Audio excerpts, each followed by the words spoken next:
എല്ലാവർക്കും നമസ്കാരം. ഞാൻ Pradeep sir. Professor P C Thomas and Chaitanya classes നിങ്ങൾക്ക് വേണ്ടി ഫിസിക്സിൻ്റെ കീം 2020 സൊല്യൂഷൻസ് ഒരുക്കിയിരിക്കുകയാണ്. അത് നിങ്ങൾക്കായി ഇന്ന് ചെയ്യുന്നത് ഞാനാണ്. 2020 ഫിസിക്സ് പേപ്പർ വളരെ എളുപ്പമായിരുന്നു. 4-5 ചോദ്യങ്ങളിലെ അവ്യക്തത, അതുപോലെ ഉത്തരത്തിൽ ഓപ്ഷൻസ് ഇല്ലാതിരുന്ന അവ്യക്തത കൊണ്ട് ഡിലീറ്റ് ചെയ്യപ്പെടാൻ സാധ്യതയുള്ള ചോദ്യങ്ങളുണ്ട് എന്നതൊഴിച്ചാൽ മറ്റ് പ്രശ്നങ്ങളൊന്നും ചോദ്യപേപ്പറിൽ ഉണ്ടായിരുന്നില്ല. എല്ലാ ചാപ്റ്ററുകൾക്കും ഈക്വലായി വെയിറ്റേജ് തന്നെ കൊടുക്കാൻ ശ്രമിച്ചിട്ടുണ്ടായിരുന്നു. 36 ചോദ്യങ്ങൾ ഫസ്റ്റ് ഇയറിൽ നിന്ന് ചോദിച്ചു, വീണ്ടും 36 ചോദ്യങ്ങൾ സെക്കൻഡ് ഇയറിൽ നിന്നായിരുന്നു.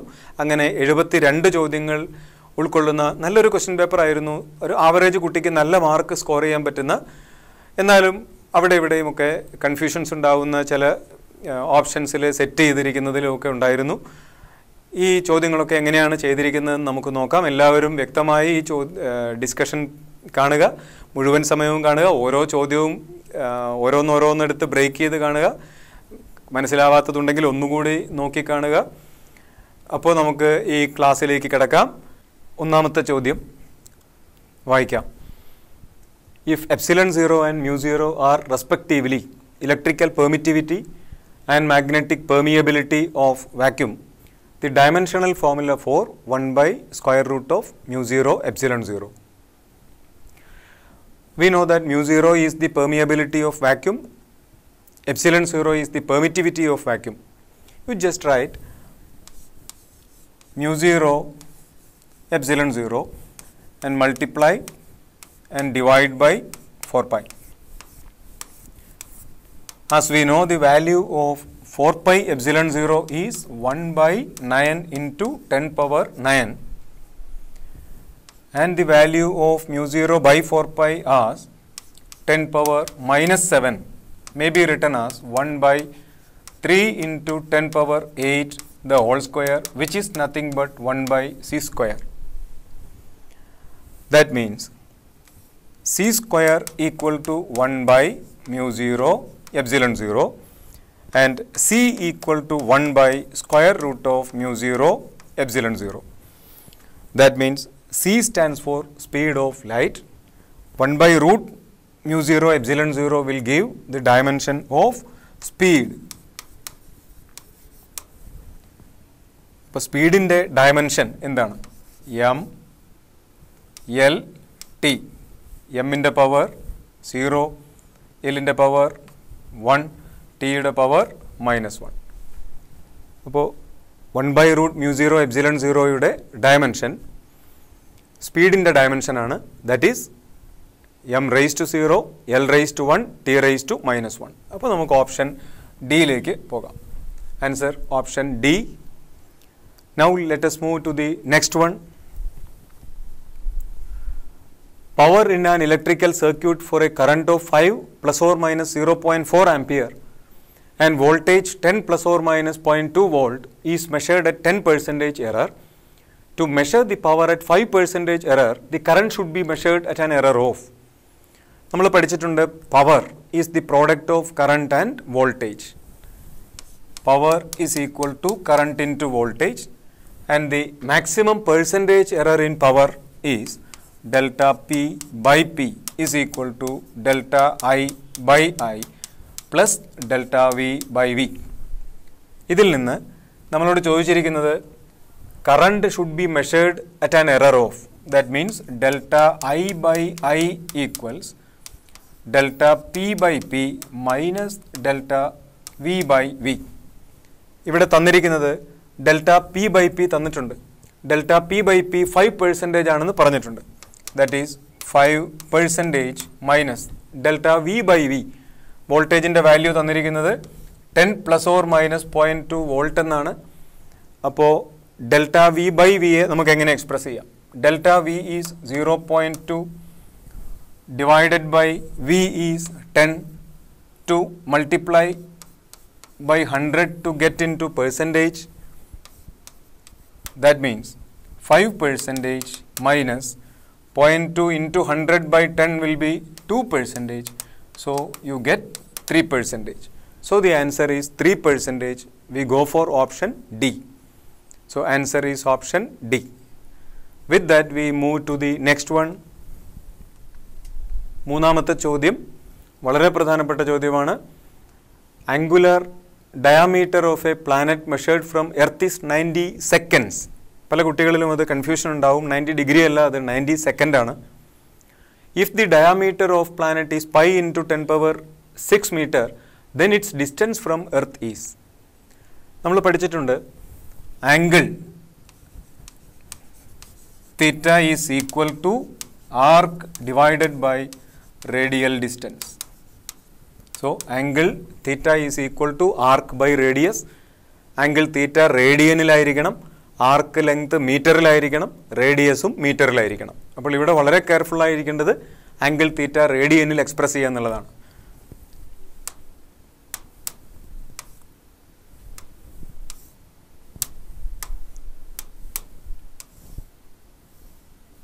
ആംഗുലാർ ഡയാമീറ്റർ ഈ രീതിയിൽ വരയ്ക്കാം.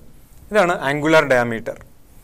ആംഗുലാർ ഡയാമീറ്റർ 90 സെക്കൻഡ് ആണെന്നാണ് പറയുന്നത്. 90 സെക്കൻഡ് ഓഫ് ആർക്കാണ് ആംഗുലാർ ഡയാമീറ്റർ. ഇതാണ് സണ്ണ്, ഇതാണ് സണ്ണിൻ്റെ ഡയാമീറ്റർ. എർത്തും സണ്ണും തമ്മിലുള്ള റേഡിയൽ ഡിസ്റ്റൻസ് ആണ് ആർ. അപ്പോൾ ഇതിൽ നിന്ന് നമ്മളോട് ചോദിച്ചിരിക്കുന്നത് റേഡിയൽ ഡിസ്റ്റൻസ് ആണ്. That is radial distance r is equal to arc divided by angle theta. Arc എന്ന് പറഞ്ഞാൽ ഇവിടെ ഡയാമീറ്റർ ആണ്. ആർക്ക് എന്ന് പറയുന്നത് ഡയാമീറ്റർ ആണ്. So diameter divided by theta. പക്ഷെ തീറ്റ റേഡിയനിലായിരിക്കണം. തീറ്റ തന്നിരിക്കുന്നത് 90 സെക്കൻഡ്സ് എന്നാണ്. അതിനെ റേഡിയനിലേക്ക് കൺവേർട്ട് ചെയ്യണം. അത് ഇമ്പോർട്ടൻറ്റ് സ്റ്റെപ്പാണ്. 90 സെക്കൻഡിനെ റേഡിയനിലേക്ക് എങ്ങനെ കൺവേർട്ട് ചെയ്യാം? Into pi by 180 into 60 into 60. That means d value given pi into 10 power 6, pi into 10 power 6 divided by theta in radian 90 into pi divided by 180 into 60 into 60. Okay, here you can have certain calculations like this. That is pi cancels, 10 raised to 6 comes in the numerator, 60 into 60 into 2 will come 72,000. That means 7200, sorry, that is 7.2 into 10 power 9. 7.2 into 10 power 9, then answer is box. അങ്ങനെ മൂന്നാമത്തെ ചോദ്യത്തിൻ്റെ answer box ആണ്. നാലാമത്തെ ചോദ്യത്തിലേക്ക് കടക്കാം. Angle between vector a and resultant of 2a plus 3b and 4a minus 3b is. Vector 2a plus 3bയുടെയും vector 4a minus 3bയുടെയും resultant എന്താണ്?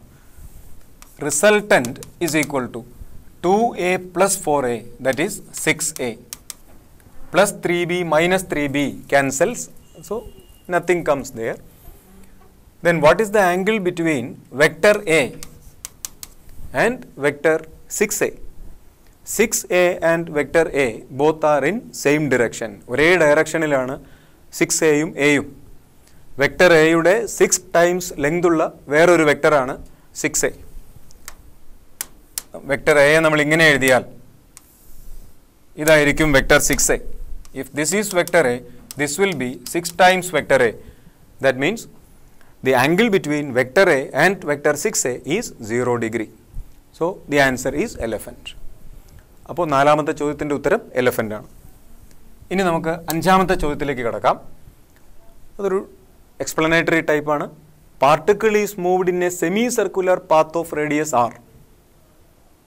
ഒരു പാർട്ടിക്കിൾ ഒരു സെമി സർക്കുലർ പാത്തിലൂടെ മൂവ് ചെയ്യാണ്. Particle moves in a semi circular path from a to b. Semi circular പാത്തിൻ്റെ radius ആറാണ്. Particle move ചെയ്യുന്നത് സെമി സർക്കുലർ പാത്തിലാണ്, റേഡിയസ് ആറാണ്. ഒന്നാമത്തെ option average velocity 0. Average velocity 0 അല്ല. Average velocity is equal to displacement divided by time. It is not 0. Displacement എന്ന് പറയുന്നത് 2r ആണ്. 2r divided by time will be the average velocity. അപ്പോൾ അതല്ല answer. Option B നോക്കാം. Average acceleration 0. Average acceleration is equal to change in velocity divided by time ആണ്.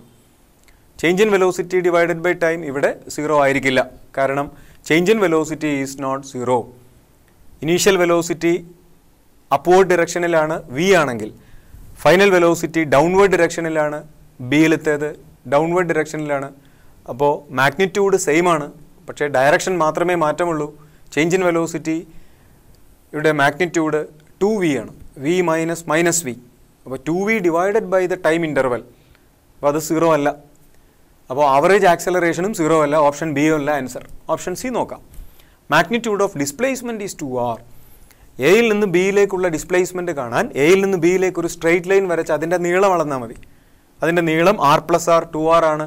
So answer C ആണ് കറക്റ്റായിട്ടുള്ള option. C ആണ് കറക്റ്റായിട്ടുള്ള option. എയും ബിയും അല്ല, സി ആണ്. ഇനി എന്തുകൊണ്ട് ഡിയും ഇയും അല്ല എന്നുകൂടി പറയാം.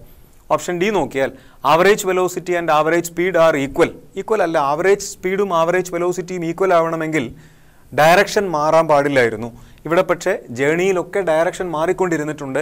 അതുകൊണ്ട് ഡി അല്ല answer. Option e distance travelled is equal to displacement. ഡിസ്റ്റൻസും ഡിസ്പ്ലേസ്മെൻറ്റും ഈക്വൽ ആവണമെങ്കിലും ഡയറക്ഷൻ മാറാൻ പാടില്ല. അപ്പോൾ ഇവിടെ ഡയറക്ഷൻ മാറിയിട്ടുള്ളത് കൊണ്ട് ഇയുമല്ല. അപ്പോൾ മനസ്സിലായല്ലോ, ആൻസർ ഈസ് ക്യാറ്റ്. അടുത്ത ചോദ്യത്തിലേക്ക് പോവാം. ആറാമത്തെ ചോദ്യം. 2 പ്രൊജക്ടൈൽസ് പിയും ക്യൂവുമാണ്. വെലോസിറ്റീസ് വിയും v/2വുമാണ്. ഒരേ റേഞ്ചാണ് രണ്ടിനും. ക്യൂവിനെ 15 ഡിഗ്രിയിൽ എറിഞ്ഞാൽ പി എ ഏത് ആംഗിളിൽ എറിയേണ്ടി വരും? അതാണ് ചോദ്യം. പിയും ക്യൂവുമുണ്ട്. അതിൽ ക്യൂവിനെ 15 ഡിഗ്രിയിൽ എറിഞ്ഞു. പി എ ഏത് ആംഗിളിൽ എറിഞ്ഞാലാണ് രണ്ടിനും ഒരേ റേഞ്ച് കിട്ടുക എന്നാണ് ചോദ്യം.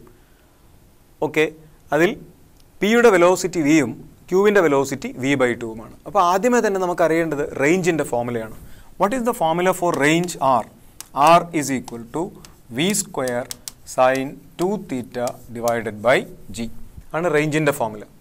Range r is equal to v² sin 2θ by g. ഈ റേഞ്ച് 2 പ്രൊജക്ടൈൽസിനും സെയിം ആണ്. ഒന്നാമത്തെ പ്രൊജക്ടൈൽ പി ആണ്. പിയുടെ വെലോസിറ്റി വി ആണ്. അപ്പോൾ v² sin 2θ, ആ ആംഗിൾ തീറ്റയാണ്. പി എ പ്രൊജക്റ്റ് ചെയ്തിരിക്കുന്ന ആംഗിൾ തീറ്റയാണ്, അത് തന്നിട്ടില്ല. Divided by G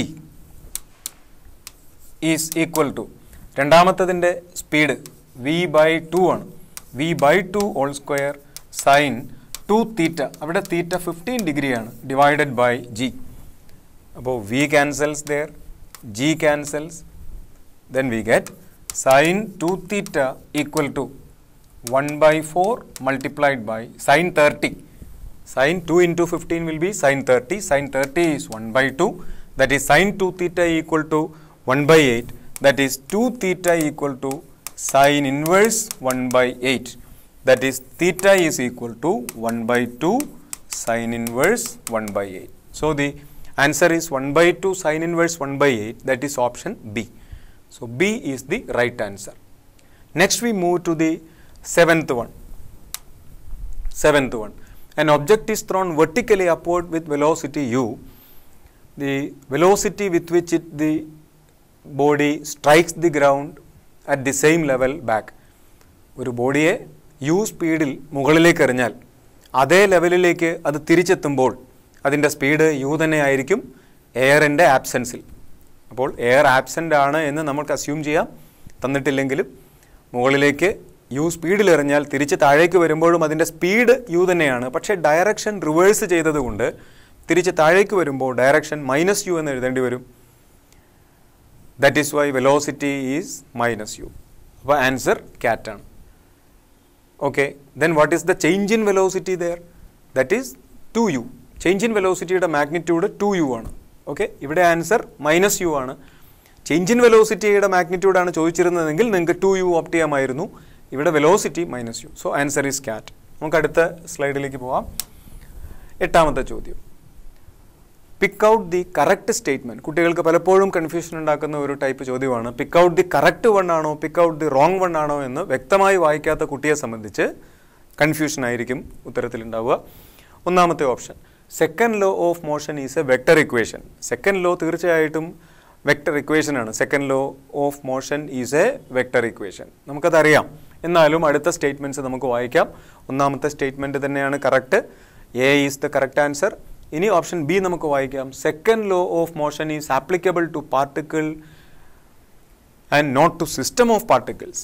second law ഒരു സിംഗിൾ പാർട്ടിക്കിളിനും അതിലുപരി സിസ്റ്റം ഓഫ് പാർട്ടിക്കിൾസിനും ഒരേപോലെ ആപ്ലിക്കബിൾ ആണ്. ഓക്കെ, എന്നാൽ second law of motion vector equation ആണ്. അതുകൊണ്ട് ഓപ്ഷൻ എ ആണ് കറക്റ്റ് എന്ന് ഞാൻ പറഞ്ഞു. ഓപ്ഷൻ ബി കറക്റ്റ് അല്ല. Option C, force is always in the direction of motion. ഒരു നിർബന്ധവുമില്ല. ഒരു ബോഡി ആക്സലറേറ്റ് ചെയ്യുമ്പോൾ, സ്പീഡപ്പ് ചെയ്യുമ്പോൾ, ഒരു ബോഡി സ്പീഡപ്പ് ചെയ്യുന്ന സമയത്ത് ഫോഴ്സ് മോഷൻ്റെ ഡയറക്ഷനിലായിരിക്കും. ഒരു ബോഡി സ്പീഡ് ഡൗൺ ചെയ്യുന്ന സമയത്താണെങ്കിൽ ആ ഫോഴ്സ് ഓപ്പോസിറ്റ് ഡയറക്ഷനിലായിരിക്കും. അപ്പോൾ മോഷൻ്റെ ഡയറക്ഷനിലാണ് ഫോഴ്സ് എങ്കിൽ അത് സ്പീഡപ്പ് ചെയ്യും. മോഷൻ്റെ ഡയറക്ഷനിൽ ഫോഴ്സിനൊരു കോമ്പണൻ്റ് ഉണ്ടെങ്കിൽ അത് സ്പീഡപ്പ് ചെയ്യും. മോഷൻ്റെ ഡയറക്ഷന് ഓപ്പോസിറ്റായി ഫോഴ്സിന് കോമ്പണൻ്റ് ഉണ്ട്, ആ കോമ്പണൻ്റ് മാത്രമേ ആക്റ്റീവ് ആവുന്നുള്ളൂ, ദെൻ അതിൻ്റെ സ്പീഡ് കുറയുകയാണ് ചെയ്യുക.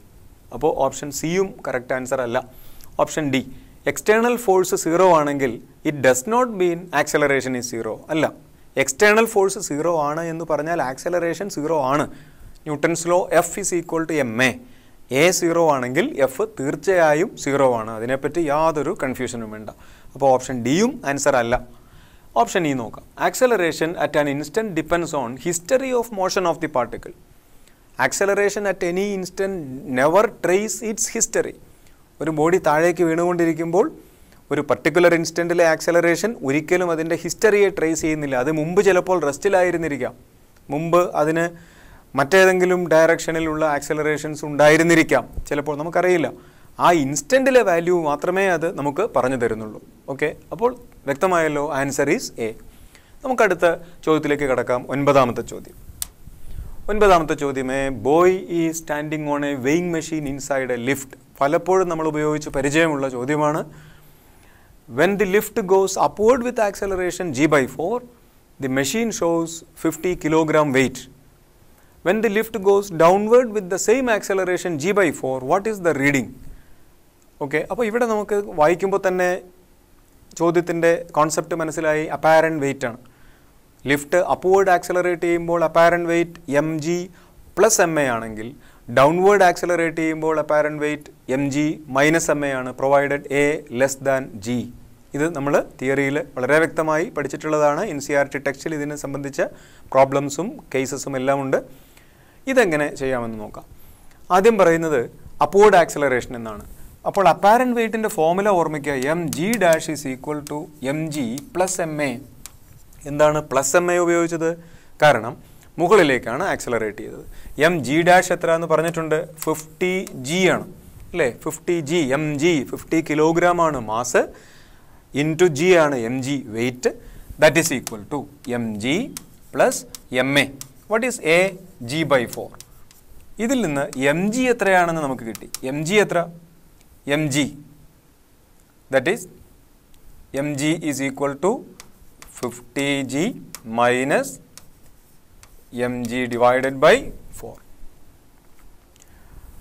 m into g plus g/4 can be written as mg plus mg/4 can be written as 5/4 mg. That is m is equal to 4/5 times mg, that is times 50, that is 40 kilogram. അപ്പോൾ എമ്മിൻ്റെ value 40 kilo ആണെന്ന് മനസ്സിലായി. ഇത് തന്നെ downward ഡിറക്ഷനിൽ നമ്മൾ apply ചെയ്യണം. Downward ഡിറക്ഷനിൽ apply ചെയ്യുമ്പോൾ mg' is equal to mg minus ma ആണ് ഉപയോഗിക്കേണ്ടത്.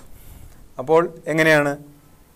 ഡൗൺവേർഡ് ഡിറക്ഷനിൽ മൈനസ് ma വരുമ്പോൾ mg minus m into g/4. 1 minus 1/4 will be 3/4. 3/4 mg. That you get the final answer as 30. That means mg dash is equal to 3/4 into 40. That is equal to 30. അപ്പോൾ ഇതിൻ്റെ answer 30 ആണ്. അപ്പോൾ upward ആക്സലറേഷനിൽ mg plus ma ആകുമ്പോൾ 5/4 mg ആവും.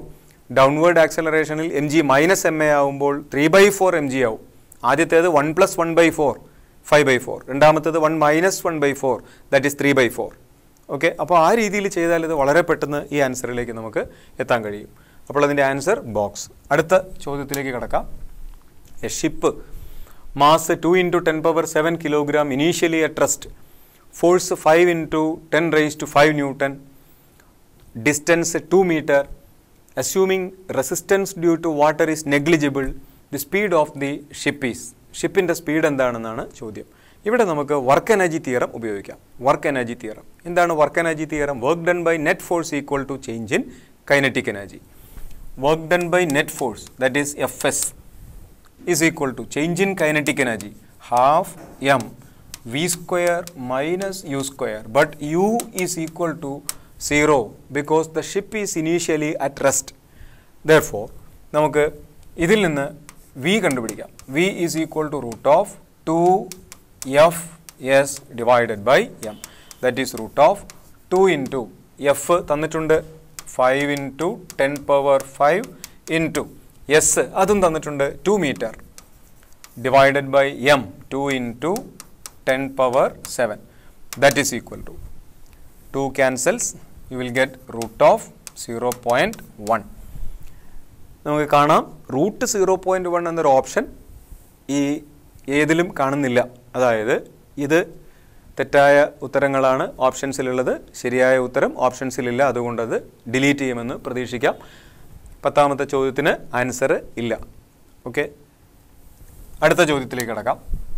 11ാമത്തത് force 2i + 3j newton, mass 1 kilogram. അങ്ങനെയാണെങ്കിൽ acceleration എന്താണ്? വളരെ എളുപ്പമുള്ള ഒരു ചോദ്യമാണ്. ആക്സലറേഷൻ എന്ന് പറയുന്നത് ഫോഴ്സ് ഡിവൈഡഡ് ബൈ മാസ് ആണ്. നെറ്റ് ഫോഴ്സ് ബൈ മാസ് ആണ് ആക്സലറേഷൻ. ഫോഴ്സ് വെക്റ്റർ ഫോമിൽ തന്നിട്ടുണ്ട് 2i + 3j divided by mass 1 ആണ്. അപ്പോൾ ആക്സലറേഷനും 2i + 3j തന്നെ ആയിരിക്കും. Unit metre per second square ആവും, അത്രയേ ഉള്ളൂ. അപ്പോൾ ഏതാണ് answer? 2i + 3j metre per second square. So answer is box. അപ്പോൾ 11ാമത്തതിൻ്റെ ആൻസർ ബോക്സ് ആണ്. അടുത്ത ചോദ്യത്തിലേക്ക് കിടക്കാം. 12ാമത്തെ ചോദ്യം വർക്ക് എനർജി തിയറം. ഇപ്പോൾ തന്നെ നമ്മളത് പറഞ്ഞതേ ഉള്ളൂ. വർക്ക് എനർജി തിയറത്തെ പറ്റി ഏതാണ് ശരിയായ സ്റ്റേറ്റ്മെൻറ്റ്? അതാണ് ചോദ്യം. Does not hold in all inertial frames. നമുക്കറിയാം വർക്ക് എനർജി തിയറം എല്ലാ ഇനേർഷ്യൽ ഫ്രെയിമുകളിലും ഉപയോഗപ്രദമാണ്, നമുക്ക് ഉപയോഗിക്കാം. അതേപോലെ എല്ലാ നോൺ ഇനേർഷ്യൽ ഫ്രെയിമുകളിൽ കൂടി വർക്ക് എനർജി തിയറം ആപ്ലിക്കബിൾ ആണ്. പക്ഷേ അവിടെ സ്യൂഡോ ഫോഴ്സുകളെ കൂടി ഇൻക്ലൂഡ് ചെയ്യണം. സ്യൂഡോ ഫോഴ്സുകളെ കൂടി, ഫിക്റ്റീഷ്യസ് ഫോഴ്സുകളെ കൂടി ഇൻക്ലൂഡ് ചെയ്യിച്ചാൽ വർക്ക് എനർജി തിയറത്തെ നോൺ ഇനേർഷ്യൽ ഫ്രെയിമിലേക്ക് കൂടി നമുക്ക് എക്സ്റ്റെൻഡ് ചെയ്യാം. വർക്ക് എനർജി തിയറം അപ്പോൾ എല്ലാ ഇനേർഷ്യൽ ഫ്രെയിമുകളിലും എല്ലാ നോൺ ഇനേർഷ്യൽ ഫ്രെയിമുകളിലും വിത്ത് സ്യൂഡോ ഫോഴ്സസ് ആപ്ലിക്കബിൾ ആണ്. അപ്പോൾ ഓപ്ഷൻ എയും ഓപ്ഷൻ എ കറക്റ്റാണ്. ആപ്ലിക്കബിൾ ഡസ് നോട്ട് ഹോൾഡ് എന്നാണ് പറഞ്ഞത്. അപ്പോൾ ഓപ്ഷൻ എ തെറ്റാണ്, അത് കറക്റ്റ് അല്ല. ഓപ്ഷൻ ബി നോക്കാം. Independent of newton's second law. Work energy theorem ന്യൂട്ടൻ്റെ എല്ലാ ചലന നിയമങ്ങളെയും അനുസരിക്കുന്നുണ്ട്. വർക്ക് എനർജി തിയറം ആപ്ലിക്കബിൾ ആണ്. അപ്പോൾ അതല്ല. May be viewed as a scalar form of newton second law. അത് ശരിയാണ്. അപ്പോൾ ഓപ്ഷൻ സി ആണ് കറക്റ്റായിട്ടുള്ള ആൻസർ. ന്യൂട്ടൺ സെക്കൻഡ് ലോയുടെ സ്കേലാർ ഫോമാണ് വർക്ക് എനർജി തിയറം എന്ന് പറയുന്നുണ്ട്.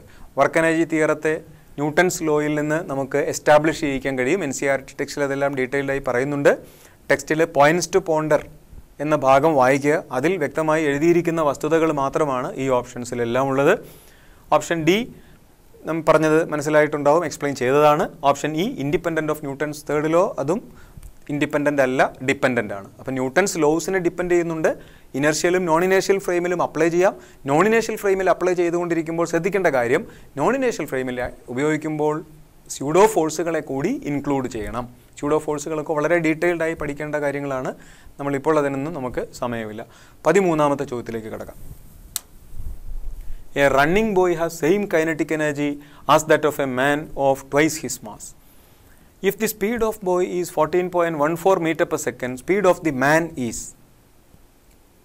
പലപ്പോഴും ഈ ചോദ്യം പല പുസ്തകങ്ങളിലും കണ്ടിട്ടുണ്ട്. എന്നാൽ ഇത് ഒരല്പം വ്യത്യാസപ്പെടുത്തിയ ഒരു ചോദ്യമാണ്. Running boy has same kinetic energy as that of man. അപ്പോൾ kinetic energy of the boy half m v square ആണ്. എം ആണ് ബോയിയുടെ മാസ്, വി ആണ് ബോയിയുടെ സ്പീഡ് എങ്കിൽ ഹാഫ് എം വി സ്ക്വയർ ആണ് ബോയിയുടെ കൈനറ്റിക് എനർജി. ഇനി മാനിൻ്റെ കൈനറ്റിക് എനർജിയോട് അത് ഈക്വൽ ആണെന്ന് പറയുന്നു. മാനിൻ്റെ മാസ് എത്രയാണ് എന്ന് പറഞ്ഞിട്ടുണ്ട്. Man has twice the mass of the boy. അപ്പോൾ മാനിൻ്റെ മാസ് 2m ആണ്. മാനിൻ്റെ സ്പീഡ് എന്താണെന്നാണ് ചോദ്യം. That speed is V dash എന്ന് കരുതിയാൽ വി ഡാഷ് സ്ക്വയർ ആണ് നമുക്ക് കിട്ടുക. So half cancels, m also cancels, so v dash is equal to v by root 2. V is given 14.14 divided by root 2. 14.14 divided by 1.14, that means you get 10. So answer is 10 meter per second. So option C is the right answer. Option C ആണ് right answer. 13ാമത്തതിൽ option C ആണ് right answer. 14ാമത്തെ ചോദ്യത്തിലേക്ക് കടക്കാം. ബോഡിയുടെ mass 2 kilogram ആണ്. അതിൻ്റെ momentum 10 kilogram metre per second ആണ്. എത്ര ഫോഴ്സ് കൊണ്ട് 10 സെക്കൻഡ് കൊണ്ട് അതിനെ കൈനറ്റിക് എനർജി 4 ടൈംസ് ആക്കാം? അപ്പോൾ ഒരു ബോഡി റെസ്റ്റിലാണ്. ഒരു ബോഡി മൂവ് ചെയ്തുകൊണ്ടിരിക്കുന്നു. അതിൻ്റെ കൈനറ്റിക് എനർജി 4 ടൈംസ് ആക്കി മാറ്റാൻ 10 സെക്കൻഡ് എടുക്കാമെങ്കിൽ എത്ര ഫോഴ്സ് വേണ്ടി വരും? ബോഡിയുടെ മാസും മൊമെൻറ്റവും തന്നിട്ടുണ്ടെങ്കിൽ അതിൽ നിന്ന് അതിൻ്റെ വെലോസിറ്റി നമുക്ക് എളുപ്പം എഴുതാം. Velocity is equal to momentum divided by mass. Momentum is 10, mass is 2, so velocity is 5 metre per second. Okay, kinetic energy 4 times ആവണമെങ്കിൽ വെലോസിറ്റി 2 ടൈംസ് ആവണം. Kinetic energy 4 times mean velocity 2 times. അപ്പോൾ force എത്ര വേണം? Force is equal to M A. F is equal to M A. A means V minus U divided by T. That is M 2 kilogram. V എത്രയാണ് velocity വേണ്ടത്? Double ചെയ്യണം. Velocity double ചെയ്യണം. Already എത്ര velocity ഉണ്ട്? Initial velocity എത്രയുണ്ട്? 5 ഉണ്ട്.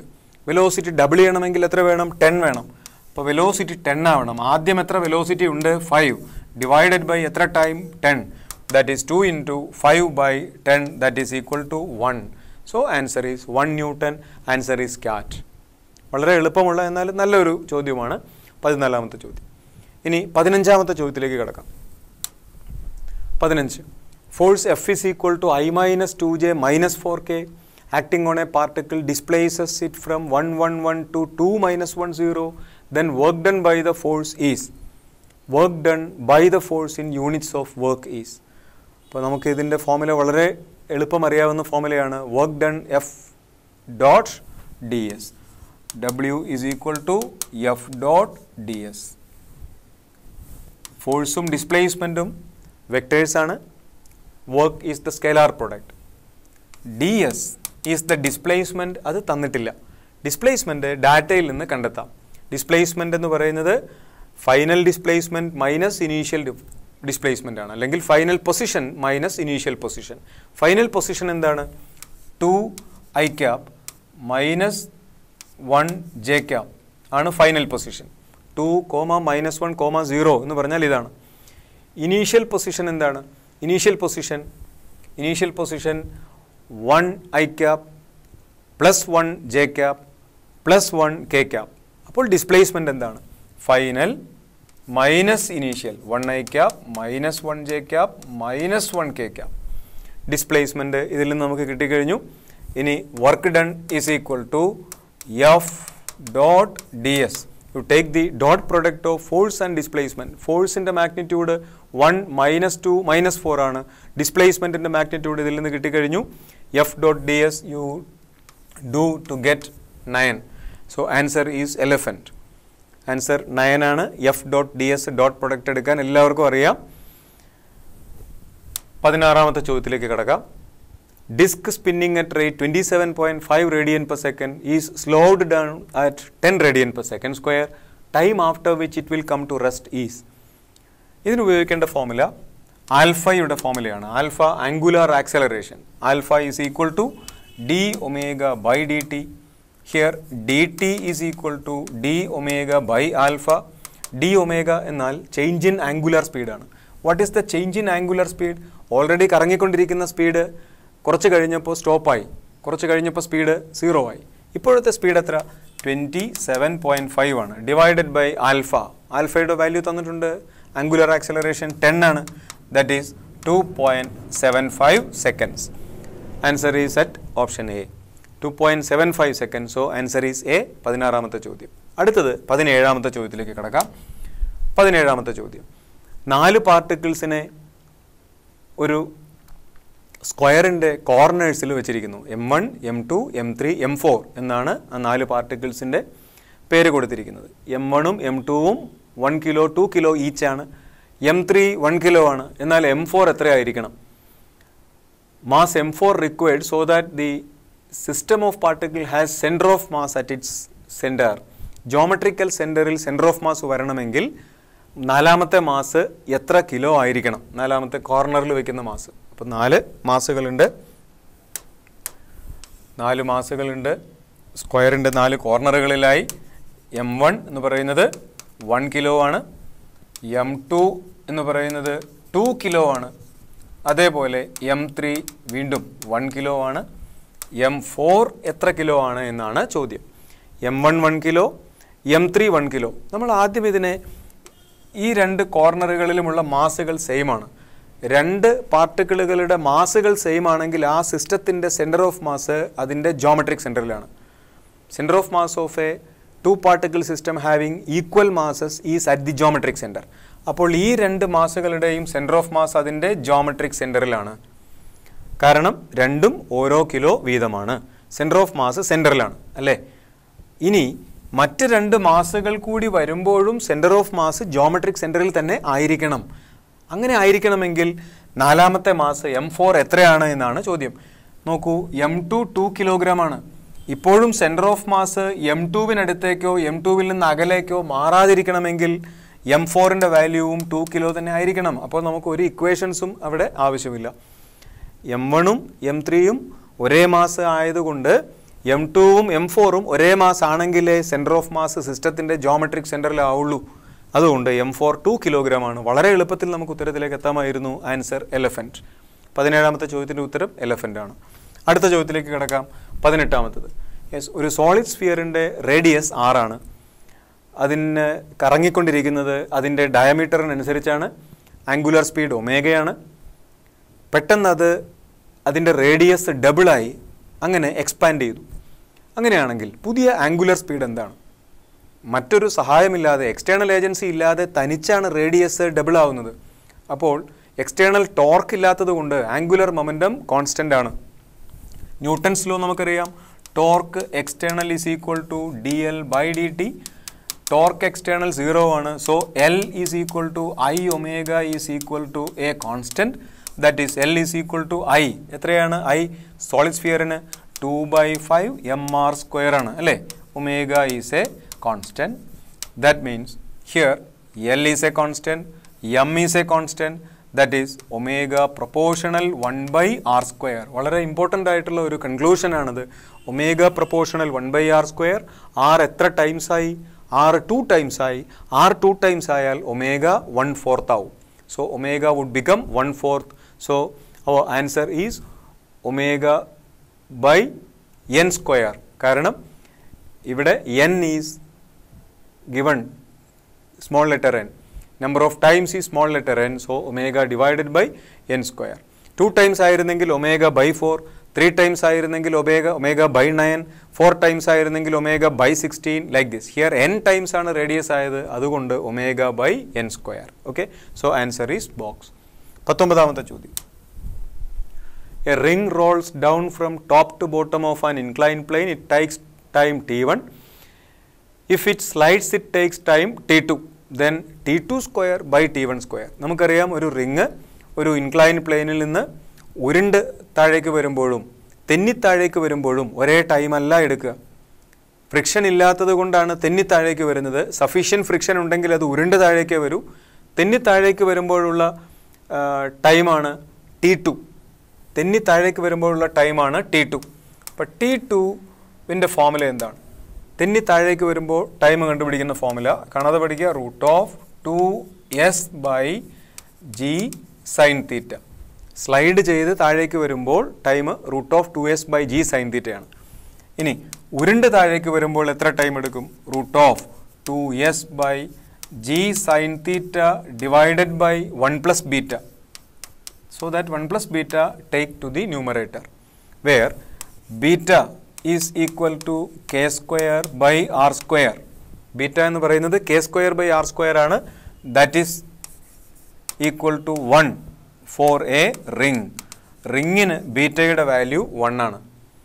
റിങ്ങിൻ്റെ ബീറ്റയുടെ value 1 ആണ്. Beta എന്ന് പറഞ്ഞാൽ k²/r² ആണ്. NCERT ടെക്സ്റ്റിൽ k²/r² എന്ന ഫീച്ചർ നമ്മൾ പഠിച്ചിട്ടുണ്ട്, ഫാക്ടർ പഠിച്ചിട്ടുണ്ട്. k²/r² നമ്മൾ ബീറ്റ എന്ന് വിളിച്ചാൽ ഒരു ഷോർട്ട് കട്ട് ഫോർമുല ഇങ്ങനെ പഠിക്കാം. ഇങ്ങനെ ഈ ഷോർട്ട് കട്ട് ഉപയോഗിച്ചാൽ ഈ തരത്തിലുള്ള ഫോർമുലകൾ വളരെ പെട്ടെന്ന് നമുക്ക് അപ്ലൈ ചെയ്യാം, പ്രോബ്ലംസ് വളരെ പെട്ടെന്ന് ചെയ്യാം. t2²/t1² ആണ്. അപ്പോൾ ഇതിനെ സ്ക്വയർ ചെയ്താൽ നമുക്ക് വേണ്ടത് t2²/t1² ആണ്. ഇതിനെ സ്ക്വയർ ചെയ്താൽ റൈറ്റ് ഹാൻഡ് സൈഡിലെ റൂട്ട് ക്യാൻസൽ ആവും, 2s ക്യാൻസൽ ആവും ഓൾറെഡി. അതേപോലെ g sin θ ക്യാൻസൽ ആവും. അപ്പോൾ നമ്മുടെ ആൻസർ 1/1 + ബീറ്റ എന്ന് വരും. 1/1 + beta will become 1/1 + 1 that is equal to 1/2. So answer is 1/2, that is option D. അപ്പോൾ മറ്റ് ഷേപ്പുകളിലേക്കും ഈ ഫോർമുല നിങ്ങൾ കാണാതെ പഠിച്ചാൽ നിങ്ങൾക്ക് ഇത് ആപ്ലിക്കബിൾ ആണ്. സോളിഡ് സ്ഫിയറിൻ്റെ ബീറ്റ 2/5 ആണ്, ഡിസ്കിൻ്റെ ബീറ്റ 1/2 ആണ്, ഹോളോസ്ഫിയറിൻ്റെ ബീറ്റ 2/3 ആണ്.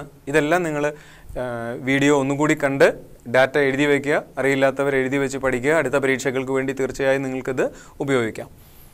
അടുത്ത ചോദ്യം 20ാമത്തേതാണ്. 20ാമത്തെ ചോദ്യം, distance between sun and earth is d, angular momentum of earth around sun is proportional to. നമുക്കറിയാം in planetary motion a planet when revolves around the sun, its angular momentum is a constant. Angular മൊമെൻറ്റത്തിൻ്റെ constancy കൊണ്ടാണ് എന്ന് നമ്മൾ planetary മോഷൻ്റെ വളരെ പ്രധാനപ്പെട്ട law പഠിക്കുന്നത്. ഏതാണ് വളരെ പ്രധാനപ്പെട്ട law? Second law of Johannes Kepler. അപ്പോൾ കെപ്ലേഴ്സ് സെക്കൻഡ് ലോ എന്താണ് പറയുന്നത്? Areal velocity is a constant. Areal velocity constant ആവാനുള്ള അത് എന്തിൻ്റെ നാച്ചുറൽ കോൺസിക്വൻസ് ആണ്? ആംഗുലർ മൊമെൻറ്റം കൺസർവേഷൻ്റേതാണ്. ആംഗുലർ മൊമെൻറ്റം ഒരു കോൺസ്റ്റൻ്റ് ആണ്.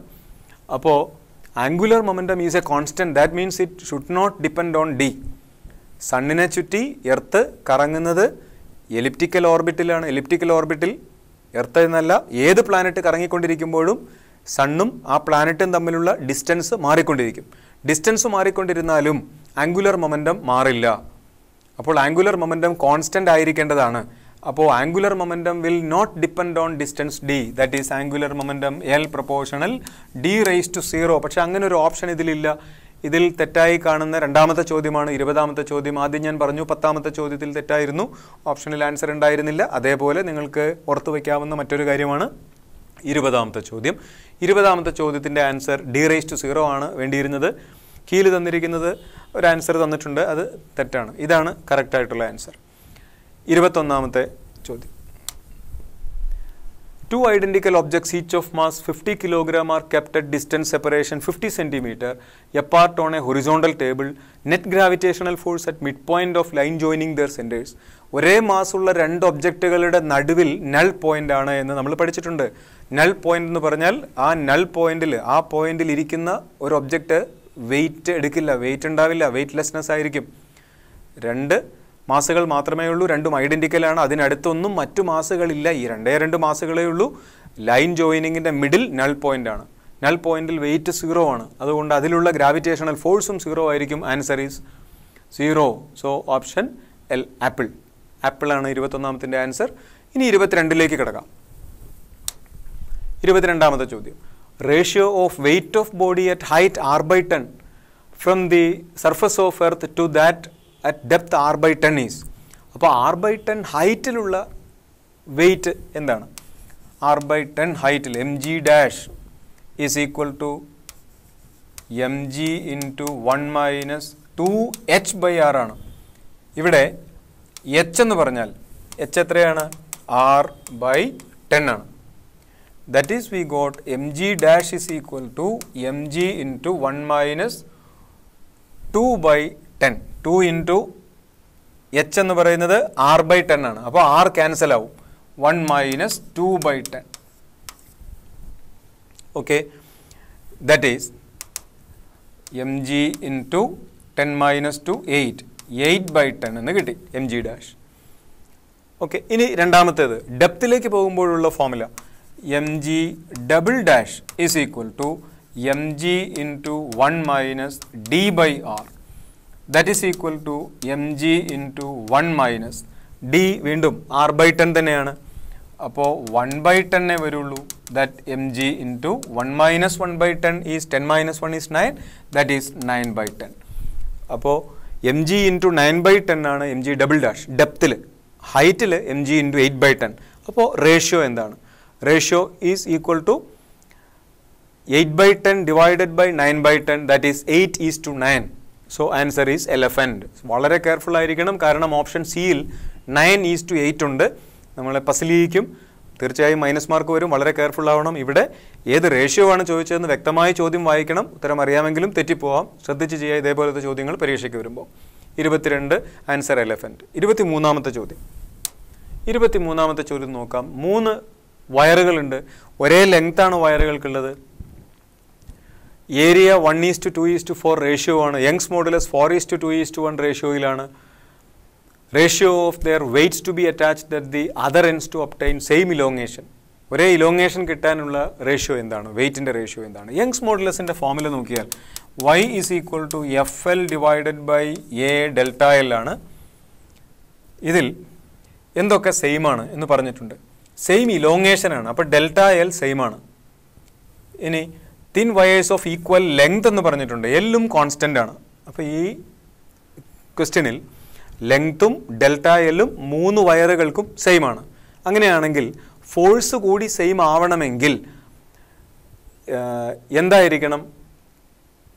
വെയ്റ്റ്സ് അറ്റാച്ച്ഡ്, സോറി, ഇലോങ്ങേഷൻ കൂടി സെയിം ആയിരിക്കണമെങ്കിൽ എന്തായിരിക്കണം? Weights attached. That is F proportional to Y A എന്നാണ് വേണ്ടത്. F proportional Y A. Young's മോഡുലസിൻ്റെ ratio തന്നിരിക്കുന്നത് 4:2:1 ആണ്. ഏരിയയുടെ റേഷ്യോ അതിൻ്റെ റെസിപ്രോക്കൽ റേഷ്യോ ആയതുകൊണ്ട് ratio of forces will be 1:1:1. ഈ 2 റേഷ്യോകളും റെസിപ്രോക്കൽസ് ആയതുകൊണ്ട് ചെയ്ത് നോക്കേണ്ട കാര്യമില്ല. Answer is 1:1:1. 23 ആൻസർ ആപ്പിൾ ആണ്.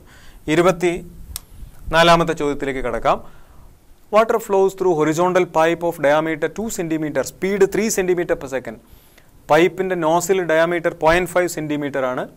Speed of water emerging. നമുക്കിവിടെ ഇക്വേഷൻ ഓഫ് കണ്ടിന്യൂറ്റി ഉപയോഗിക്കാം. ഫ്ലൂയിഡ്സിൽ നിന്നുള്ള ഒരു ചോദ്യമാണ്.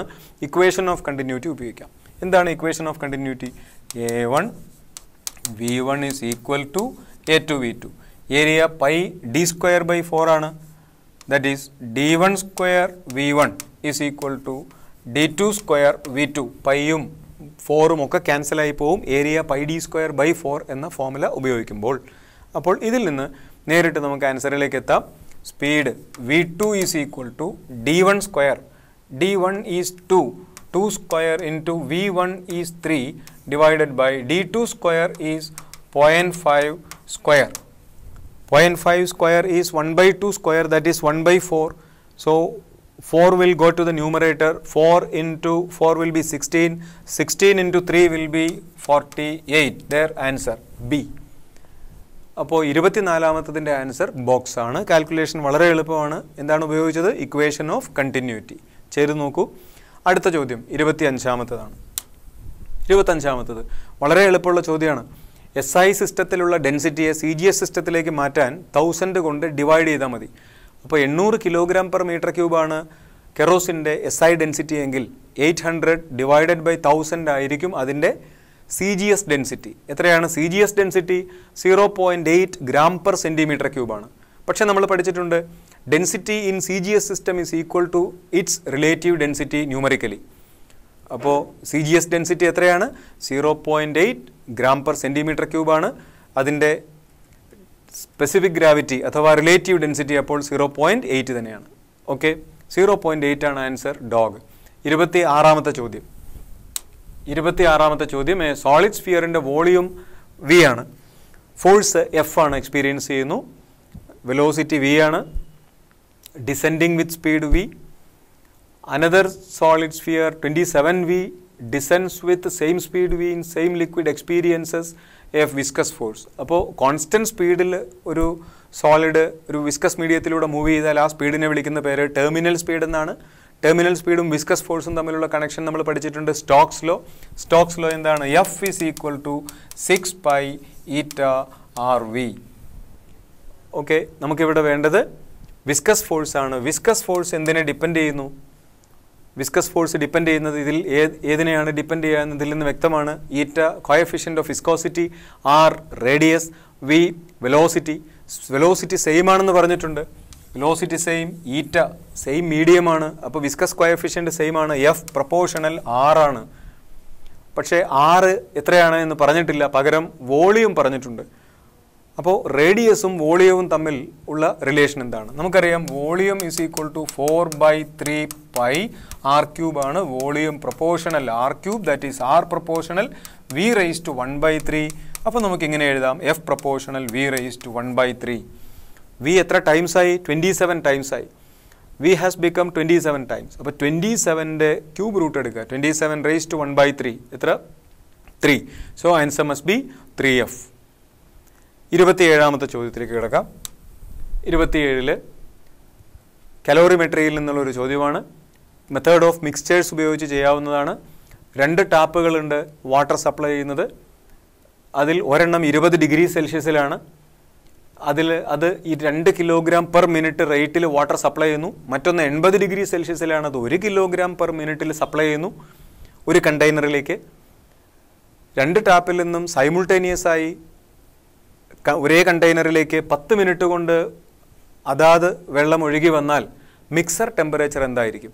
പ്രിൻസിപ്പിൾ ഓഫ് മിക്സേഴ്സ് ഉപയോഗിച്ച് നമുക്ക് ഇതിൽ എഴുതാവുന്ന ഒരു shortcut formula, temperature of the mixture is equal to M1 T1 plus M2 T2 divided by M1 plus M2. പക്ഷേ ഇത് സബ്സ്റ്റിറ്റ്യൂട്ട് ചെയ്യുമ്പോൾ ശ്രദ്ധിക്കണം, 1 മിനിറ്റിൽ 2 കിലോ എന്നാണ് പറഞ്ഞിരിക്കുന്നത്. നമുക്ക് വേണ്ടത് 10 മിനിറ്റിലുള്ളതാണ്. 1 മിനിറ്റിൽ 2 കിലോ ആണെങ്കിൽ 10 മിനിറ്റിൽ 20 കിലോ വേണ്ടി വരും. അപ്പോൾ 20 ഇൻറ്റു ആ ടെമ്പറേച്ചർ 20 ആണ്, പ്ലസ് രണ്ടാമത്തെ മാസ്, അതിന് ടെമ്പറേച്ചർ 80 ഡിഗ്രിയാണ്. അത് 1 കിലോഗ്രാം ആണ് 1 മിനിറ്റിൽ. 10 മിനിറ്റിൽ അപ്പോൾ 10 കിലോഗ്രാം ഉണ്ടാവും. Into temperature 80 divided by M1 plus M2 will be 20 plus 10 that is 30. അങ്ങനെ 400 plus 800 divided by 30 that is 1200 divided by 30. അങ്ങനെ നമുക്ക് 40 എന്ന ആൻസർ കിട്ടും. 40 ഡിഗ്രി സെൽഷ്യസ് ആൻസർ ഡി ഓപ്ഷനാണ് 27ൻ്റെ ആൻസർ. ഓക്കെ, കലോറിമെട്രിയിലെ ചോദ്യമാണ്, നല്ല ചോദ്യമാണ്. നമ്മൾ ഉപയോഗിച്ച principle of calorimetry, method of mixtures, that is heat lost by hot body is equal to heat gain by cold body. അത് ഉപയോഗിച്ച് നമുക്ക് കിട്ടുന്ന ഒരു ഷോർട്ട് കട്ട് ഫോർമുലയാണിത്. ഇത് ഉപയോഗിച്ചാൽ ഡയറക്റ്റായിട്ട് വളരെ പെട്ടെന്ന് നിങ്ങൾക്ക് ആൻസറിലേക്ക് എത്താം. 28ാമത്തെ ചോദ്യം, മൊണാറ്റോമിക് ഗ്യാസിനെ അഡയബാറ്റിക്കായി 1/27th ഓഫ് ഇനീഷ്യൽ വോളിയത്തിലേക്ക് കംപ്രസ് ചെയ്താൽ ഫൈനൽ പ്രഷർ എന്തായിരിക്കും? Adiabatic process, equation of state connecting pressure and volume is PV raise to gamma is equal to a constant. ഇതിൽ ഗാമ എന്താണ്? Gamma stands for ratio of specific heats. Here നമുക്ക് വേണ്ടത് പ്രഷറാണ്. P proportional 1/V raise to ഗാമയാണ്. That means P2/P1 is equal to V1/V2 raise to gamma. Monatomic ഗ്യാസിൻ്റെ ഗാമയുടെ value നമുക്കറിയാം. മൊണാറ്റോമിക് ഗ്യാസിൻ്റെ ratio specific heats gamma is equal to 5/3 ആണ്. 1.67 ഇതാണ്, 1.67 ആണ്, 5/3. ഇനി അതിൽ സബ്സ്റ്റിറ്റ്യൂട്ട് ചെയ്യാം. P2 equal to P1 into V1/V2 തന്നിരിക്കുന്നത് 27 എന്നാണ്. V2/V1 1/27 ആണ്. അപ്പോൾ V1/V2 27 ആണ്. റേസ് ടു ഗാമ 5/3 ആണ്. That is equal to P1 into 27 3 cube എന്ന് എഴുതാം, റേസ് ടു 5/3. അതിൽ 3 കട്ട് ചെയ്ത് കളഞ്ഞാൽ P1 ഇൻറ്റു 3 റേസ് ടു 5 ആണ്.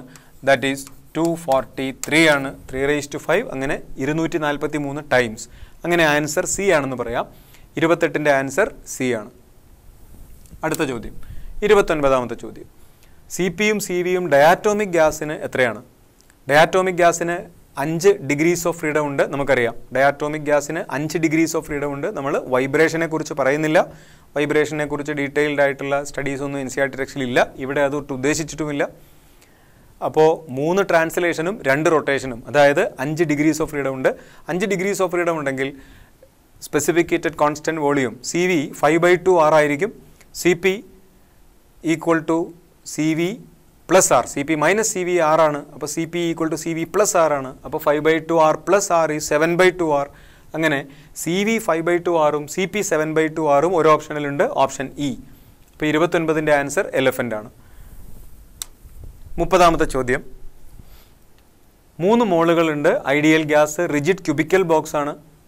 ലെങ്ത് 0.17 മീറ്റർ ആണ്. Ratio forces that the gas exerts on each sides 6 sides of the box when gas temperatures are 27 and 127 degrees Celsius. ഫോഴ്സും ടെമ്പറേച്ചറും തമ്മിലുള്ള relation അറിയണം. നമുക്ക് പ്രഷർ അറിയാം. Pressure is equal to force divided by area. So force is equal to pressure into area. Okay. Force proportional to pressure because area of all the 6 sides is a constant. Cube ആണ്, എല്ലാ സൈഡുകളുടെയും area constant ആണ്, അതുകൊണ്ട് force പ്രഷറിന് proportional ആണ്. ഇനി നമുക്ക് ideal gas equation എഴുതാം. P V is equal to N K B T. N മോളിക്യൂൾസിന് വേണ്ടി ഐഡിയൽ ഗ്യാസ് ഇക്വേഷൻ എഴുതിയാൽ P V equal to N K B T ആണ്. അതിൽ വോളിയം കോൺസ്റ്റൻ്റ് ആണ്, ക്യൂബിക്കൽ ബോക്സ് ആണ്. ബോൾസ്മൻ കോൺസ്റ്റൻ്റ് ആണ് കെ ബി, അതും കോൺസ്റ്റൻ്റ് ആണ്. നമ്പർ ഓഫ് മോളിക്യൂൾസ് കോൺസ്റ്റൻ്റ് ആണ്, that is P proportional to T ആണ്. പി പ്രൊപ്പോർഷണൽ ടി ആയതുകൊണ്ട് എഫ് പ്രൊപ്പോർഷണലും ടി ആണ്. അപ്പോൾ ഇതാണ് നമ്മുടെ final conclusion. F proportional T. Temperature 27ഉം 127ഉമാണ്. 27 ഡിഗ്രി എന്ന് പറഞ്ഞാൽ 300 കെൽവിനാണ്. 127 ഡിഗ്രി എന്ന് പറഞ്ഞാൽ 400 കെൽവിനാണ്. That is F1 by F2 equals T1 by T2, that is 300 divided by 400. So answer 3:4. Answer D ആണ്. 30ാമത്തതിൻ്റെ ആൻസർ ഡി ആണ്. അടുത്തത് 31ാമത്തെ ചോദ്യത്തിലേക്ക് കിടക്കാം. Average kinetic energy of monatomic gas molecule. അതിന് ടെമ്പറേച്ചർ 27 ഡിഗ്രി സെൽഷ്യസ് ആണ്. ബോൾസ്മൻ കോൺസ്റ്റൻറ്റിൻ്റെ വാല്യൂ തന്നിട്ടുണ്ട്. മൊണാറ്റോമിക് ഗ്യാസിൻ്റെ ആവറേജ് കൈനറ്റിക് എനർജിയുടെ ഫോർമുല എന്താണ്? Monatomic gas average kinetic energy is equal to 3/2 n kBT. ഇത് മുമ്പേ നമ്മൾ ഡിസ്കസ് ചെയ്തിട്ടുള്ളതാണ്. n number of molecules, 3 number signifies for what? 3 stands for number of degrees of freedom. Monatomic ഗ്യാസിന് എത്ര ഡിഗ്രീസ് ഓഫ് ഫ്രീഡം ഉണ്ട്? 3 translational degrees of freedom ഉണ്ട്. അങ്ങനെ 3 into 1/2 n kBT ആണ് എനർജിയുടെ ഫോർമുല. ഇത് സബ്സ്റ്റിറ്റ്യൂട്ട് ചെയ്താൽ മതിയാവും. n is the number of molecules. നമുക്കിവിടെ വേണ്ടത് ആവറേജ് കൈനറ്റിക് എനർജി പെർ മോളിക്യൂളാണ്. അപ്പോൾ ടെമ്പറേച്ചർ 27 ഡിഗ്രി സെൽഷ്യസ് എന്ന് പറയുന്നത് 300 കെൽവിനാണ്. ബോൾസ്മൻ കോൺസ്റ്റൻറ്റിൻ്റെ വാല്യൂ സബ്സ്റ്റിറ്റ്യൂട്ട് ചെയ്യുക. Okay, then pick the answer. Next 32 travelling wave in a medium is given by equation A sine omega T minus kx. The maximum acceleration നമുക്കറിയാം. ഒരു harmonic wave കടന്നു പോകുമ്പോൾ മീഡിയത്തിലെ പാർട്ടിക്കിൾസ് എല്ലാം സിമ്പിൾ ഹാർമോണിക് ഓസിലേഷൻ നടത്തിക്കൊണ്ടിരിക്കുന്നുണ്ടാവും. During simple harmonic oscillation the maximum acceleration is omega square into amplitude ആണ്. Omega square into amplitude. അപ്പോൾ ഇതൊരു നോളജ് ബേസ്ഡ് ക്വസ്റ്റ്യൻ ആണ്. 32ാമത്തിൻ്റെ ആൻസർ ബോക്സ് ആണ്. Omega square into amplitude A ആണെന്ന് ക്വസ്റ്റ്യനിൽ തന്നെ തന്നിട്ടുണ്ട്. A sine omega T minus K X ആണ് വേവ് ഇക്വേഷൻ, അതിൽ എ ആണ് ആംപ്ലിറ്റ്യൂഡ്. ഓക്കെ, അപ്പോൾ 32ൻ്റെ answer box. 33 2 simple harmonic motions of same amplitude and same frequency are acting on same direction on a particle. Resultant amplitude of the particle is same as the amplitude of individual SHMs. Okay, individual SHMകളുടെ ആംപ്ലിറ്റ്യൂഡും resultant ആംപ്ലിറ്റ്യൂഡും same ആണ്. അങ്ങനെയാണെങ്കിൽ രണ്ട് simple harmonic ഓസിലേഷൻസിനിടയിലുള്ള phase difference എന്താണ്? രണ്ട് simple harmonic മോഷൻസിനിടയിലുള്ള ഫേസ് ഡിഫറൻസ് ആണ് ചോദിച്ചത്. നമ്മൾ പഠിച്ചിട്ടുണ്ട് ഈക്വൽ മാഗ്നിറ്റ്യൂഡുള്ള രണ്ട് വെക്ടേഴ്സ് അവരുടെ റിസൾട്ടൻറ്റും ഓരോന്നിൻ്റെയും മാഗ്നിറ്റ്യൂഡിനോട് ഈക്വൽ ആണെങ്കിൽ ആ രണ്ട് വെക്ടേഴ്സിനിടയിലുള്ള ആംഗിൾ 120 ഡിഗ്രി ആയിരിക്കും. 120 എന്നാൽ 2π/3. ഇതറിയാവുന്ന ഒരു കുട്ടിയെ സംബന്ധിച്ച് വളരെ പെട്ടെന്ന് ആൻസർ ഡി ആണെന്ന് പറയാൻ കഴിയും. എന്നാൽ അതിനൊരു ഷോർട്ട് കട്ട് കൂടി പഠിപ്പിക്കാം. രണ്ട് ഈക്വൽ മോഡുലസ് ഉള്ള വെക്ടേഴ്സ് ഉണ്ട്. ആ വെക്ടറിൻ്റെ മാഗ്നിറ്റ്യൂഡ് പി ആണെങ്കിൽ 2p cos θ/2 ആയിരിക്കും ആ രണ്ട് വെക്ടേഴ്സിൻ്റെ റിസൾട്ടൻറ്റ്. രണ്ട് വെക്ടേഴ്സിൻ്റെ മാഗ്നിറ്റ്യൂഡുകൾ സെയിം ആണ്. അത് പി ആണെങ്കിൽ അതിൻ്റെ റിസൾട്ടൻറ്റ് ആറാണ് എങ്കിൽ, രണ്ട് വെക്ടേഴ്സിനിടയ്ക്കുള്ള ആംഗിൾ തീറ്റയാണ് എങ്കിൽ r is equal to 2p cos θ/2. Okay, ഇനി ആറും പിയും ഈക്വൽ ആണെങ്കിൽ എന്താണെന്നാണ് ഇവിടെ ചോദ്യം. ആറും പിയും ഈക്വൽ ആണ്. That is p is equal to 2p cos θ/2. അപ്പോൾ p ക്യാൻസൽ ആവും. cos θ/2 1/2 എന്ന് കിട്ടി. cos θ/2 equal to 1/2. കോസിൻ്റെ ഏത് ആംഗിളാണ് 1/2 വരിക? cos 60 ആണ്. cos 60 എന്ന് വെച്ചാൽ π/3 radian. That is 2 is equal to pi by 3 radian. That is theta equal to 2 pi by 3. Answer is dog. അപ്പോൾ നാലാമത്തെ ഓപ്ഷൻ 2 pi by 3 ആണ്. അപ്പോൾ ഇതൊക്കെ കാണാതെ പഠിച്ചു വയ്ക്കുന്നത് വളരെ നല്ലതാണ്. ഒരു ഷോർട്ട് കട്ട് കൂടി പഠിപ്പിച്ചു, അത് ചെയ്ത് നോക്കുക, പ്രാക്ടീസ് ചെയ്യുക. 34ാമത്തെ ചോദ്യം. 34ാമത്തേത് ഓപ്പൺ ഓർഗൺ പൈപ്പിലെ അടുത്തടുത്ത രണ്ട് ഹാർമോണിക്സ് ആണ് 200 ഹെർട്സും 240 ഹെർട്സും. അങ്ങനെയാണെങ്കിൽ ഫണ്ടമെൻ്റൽ ഫ്രീക്വൻസി എന്താണ്? നമുക്കറിയാം ഓപ്പൺ പൈപ്പിലെ ഹാർമോണിക്സ് എല്ലാ ഹാർമോണിക്സും ഉണ്ട്. 1, 2, 3, 4 etcetera up to infinity. Open പൈപ്പിന് 1 മുതൽ ഇൻഫിനിറ്റി വരെ എല്ലാ ഹാർമോണിക്സും ഉണ്ട്. അതിൽ 1, 2, 3, 4, 5 up to infinity.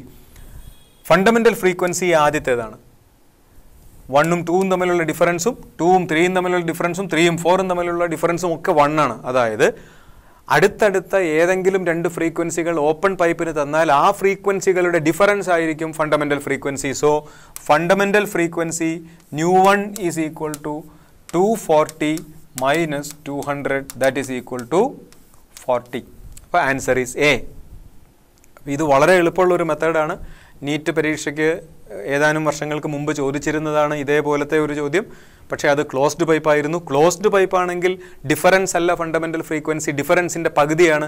Closed പൈപ്പിന് harmonics 1, 3, 5, 7, 9 എന്നാണ്.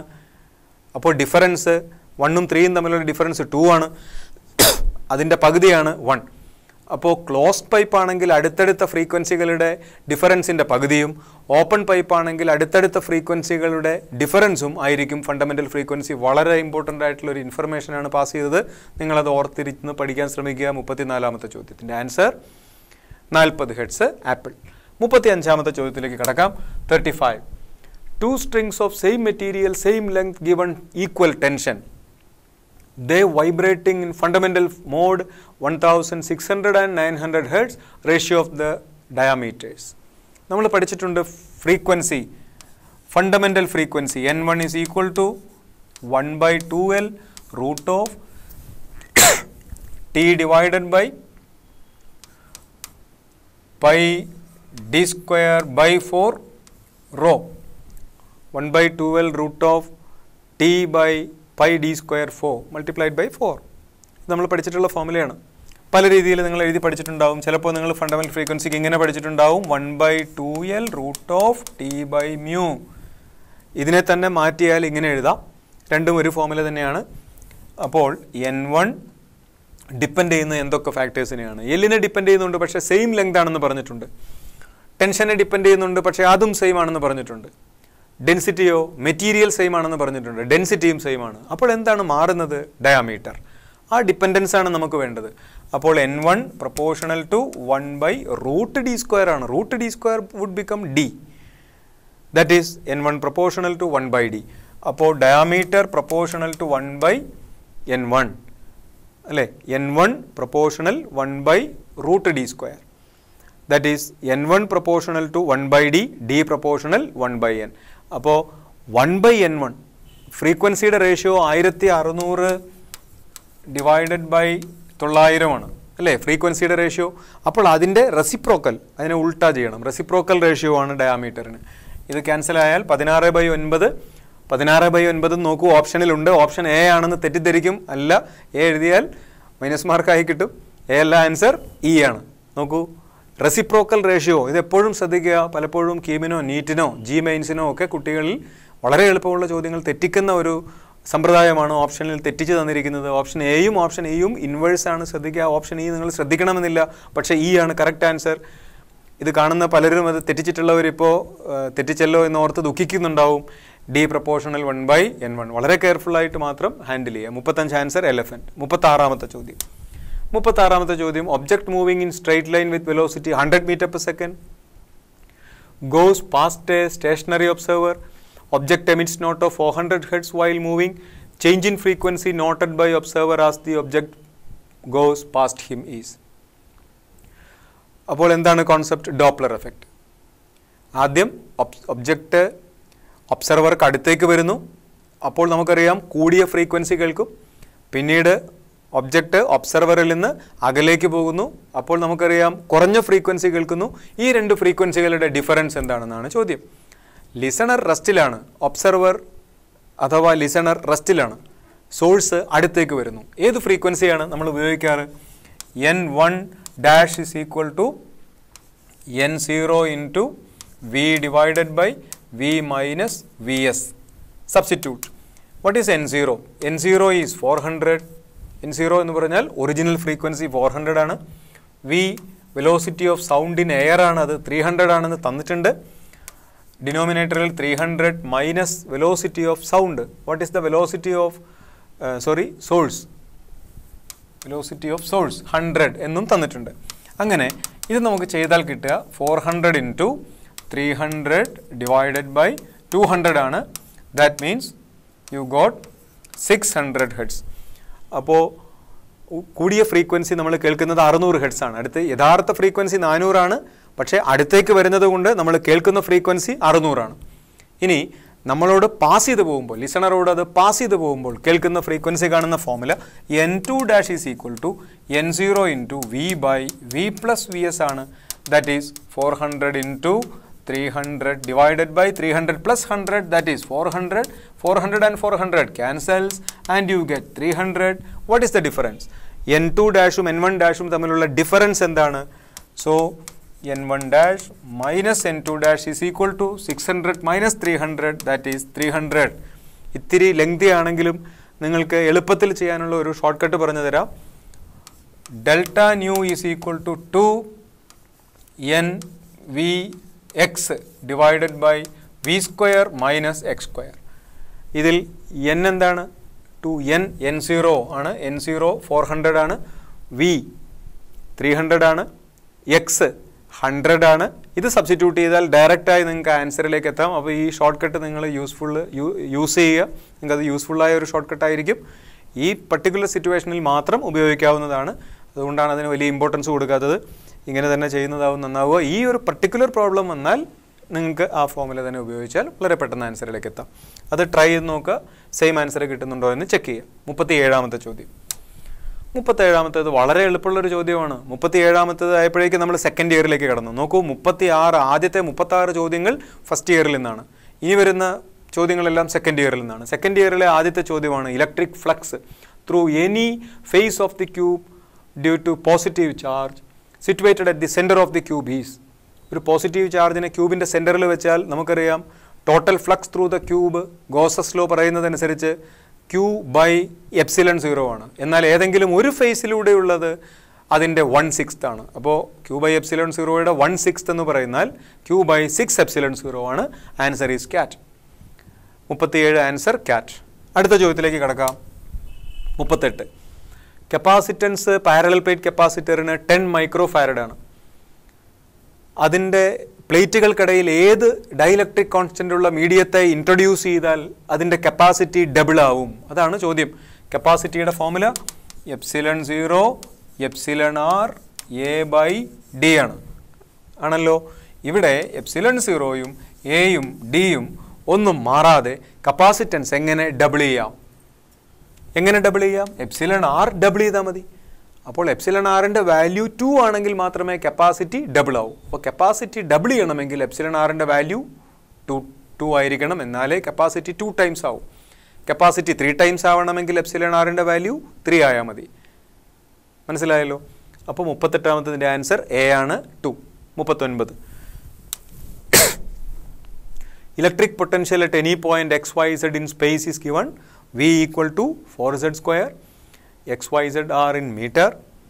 Electric field at some point 1, 0, 2 and we have to write in volt per meter. നമ്മൾ പഠിച്ചിട്ടുണ്ട് വളരെ പ്രധാനപ്പെട്ട formula E is equal to minus dV by dz. Minus dV by dz. Electric field is equal to minus dV by dx. X direction, X component. Y component minus dV by dy. Z component minus dV by dz. അപ്പോൾ ഇത് Z component ആണ്. Z ഡയറക്ഷനിലുള്ള voltage തന്നിരിക്കുന്നത്, അതുകൊണ്ട് electric ഫീൽഡിൻ്റെ Z component ആണ് നമുക്ക് എഴുതേണ്ടി വരിക. That is equal to minus dV by dz 8Z ആണ്. That is minus 8 into Z എന്ന് പറയുന്നത് 2 ആണ്. Z 2 ആണ് എന്ന് പറഞ്ഞിട്ടുണ്ട്. That is minus 8 into 2 that is equal to minus 16. Ez equal to minus 16. അതായത് 16 along negative z axis. So answer is box. അപ്പോൾ 39ാമത്തതിൻ്റെ answer box ആണ്. 40ാമത്തെ ചോദ്യത്തിലേക്ക് കിടക്കാം. Work done in moving a point charge of 10 micro coulomb through distance 3 centimetre along equatorial axis of electric dipole. ഒരു electric ഡൈപോളിൻ്റെ equatorial ആക്സിസിൽ potential constant ആണ്. So the axis passing through equatorial line is at constant potential. So that line can be called an equipotential line. So any charge if moved from one point to other point on that line, the external agency does not do any work. So work done is 0. So answer is elephant. എന്തുകൊണ്ടാണ് answer elephant ആയത്? Equipotential ലൈനിലൂടെ ഒരു ചാർജിനെ move ചെയ്യിക്കാൻ external ഏജൻസിക്ക് work ചെയ്യേണ്ട ആവശ്യമില്ല. So answer elephant. 41. 41ാമത്തെ ചോദ്യം വളരെ പ്രധാനപ്പെട്ട ചോദ്യമാണ്. പല ആവർത്തി പല പരീക്ഷകളിൽ കണ്ടതാണ്. A steady current flows through metallic conductor of non uniform cross section. The quantities which remain constant along the length of the conductor are. ഒരു നോൺ യൂണിഫോം ക്രോസ് സെക്ഷനുള്ള കണ്ടക്ടറെ വരച്ചാൽ ആ കണ്ടക്ടറുടെ ഏരിയ നോൺ യൂണിഫോം ആയതുകൊണ്ട് ഏരിയ ഡിഫറൻ്റ് ആണ്. അപ്പോൾ velocity different ആയിരിക്കും കറണ്ട് ഫ്ലോ ചെയ്യുമ്പോൾ. പക്ഷേ ഓരോ സെക്കൻഡിലും ഒരു ക്രോസ് സെക്ഷനിലൂടെ സ്റ്റഡി സ്റ്റേറ്റിൽ പാസ് ചെയ്യുന്ന ചാർജിൻ്റെ എണ്ണം സെയിം ആയിരിക്കും. ചാർജ് കൺസർവേഷൻ കൊണ്ട് Q/T is I is a constant. So I must be a constant. അപ്പോൾ ആൻസർ എലഫൻ്റ് ആണ്. Current I is equal to Q/T is equal to a constant. അപ്പോൾ കറണ്ടാണ് ഇവിടെ കോൺസ്റ്റൻ്റ് ആവുക. കറണ്ട് മാത്രമേ കോൺസ്റ്റൻ്റ് ആവൂ. അപ്പോൾ മറ്റ് ഓപ്ഷൻസിലുള്ളതിന് എന്താണ് സംഭവിക്കുക എന്ന് നോക്കാം. I is equal to ENAVD ആണ്. I constant, E constant, N constant. E charge on electron constant, N number density constant, A means area of cross section. Area of cross section proportional to 1 drift velocity. അപ്പോൾ area കുറഞ്ഞ സ്ഥലത്ത് drift velocity കൂടുതലായിരിക്കും. Area കുറഞ്ഞ സ്ഥലത്ത് drift velocity കൂടുതലായിരിക്കും. അപ്പോൾ V2 greater than V1 എന്ന result ഇവിടെ കിട്ടി. അപ്പോൾ ഡ്രിഫ്റ്റ് വെലോസിറ്റി കോൺസ്റ്റൻ്റ് അല്ല, പക്ഷേ കറണ്ട് കോൺസ്റ്റൻ്റ് ആണ്. ഏരിയ ഡിഫറൻ്റ് ആണെങ്കിൽ ഡ്രിഫ്റ്റ് വെലോസിറ്റി ഡിഫറൻ്റ് ആയിരിക്കും. ഇനി ഇലക്ട്രിക് ഫീൽഡ് എങ്ങനെയാണ്? Electric field drift velocity relation അറിയാം. E/m ഇൻറ്റു ടോ ആണ് റിലേഷൻ. അതിൽ ഡ്രിഫ്റ്റ് വെലോസിറ്റി ഇലക്ട്രിക് ഫീൽഡിന് ഡയറക്റ്റ്ലി പ്രൊപ്പോർഷണൽ ആണ് എന്ന് നമുക്ക് കാണാൻ കഴിയും. ഇലക്ട്രിക് ഫീൽഡ് കൂടുതലുള്ള സ്ഥലത്ത് ഡ്രിഫ്റ്റ് വെലോസിറ്റി കൂടുതലായിരിക്കും. അപ്പോൾ ഏരിയ കുറവുള്ള സ്ഥലത്ത് വെലോസിറ്റി കൂടും, അവിടെ ഇലക്ട്രിക് ഫീൽഡ് കൂടും. എന്നാൽ കറണ്ട് കോൺസ്റ്റൻ്റ് ആയിരിക്കും. സോ ഇവിടെ ആൻസർ എലഫൻ്റ് ആണ്. 41 നന്നായി പഠിക്കാവുന്ന ഒരു ചോദ്യമാണ്. പഠിക്കുക. വീഡിയോ ഒന്നുകൂടി കണ്ട് നിങ്ങൾ പഠിക്കാൻ വേണ്ടി ശ്രമിക്കുക. 42ാമത്തെ ചോദ്യം.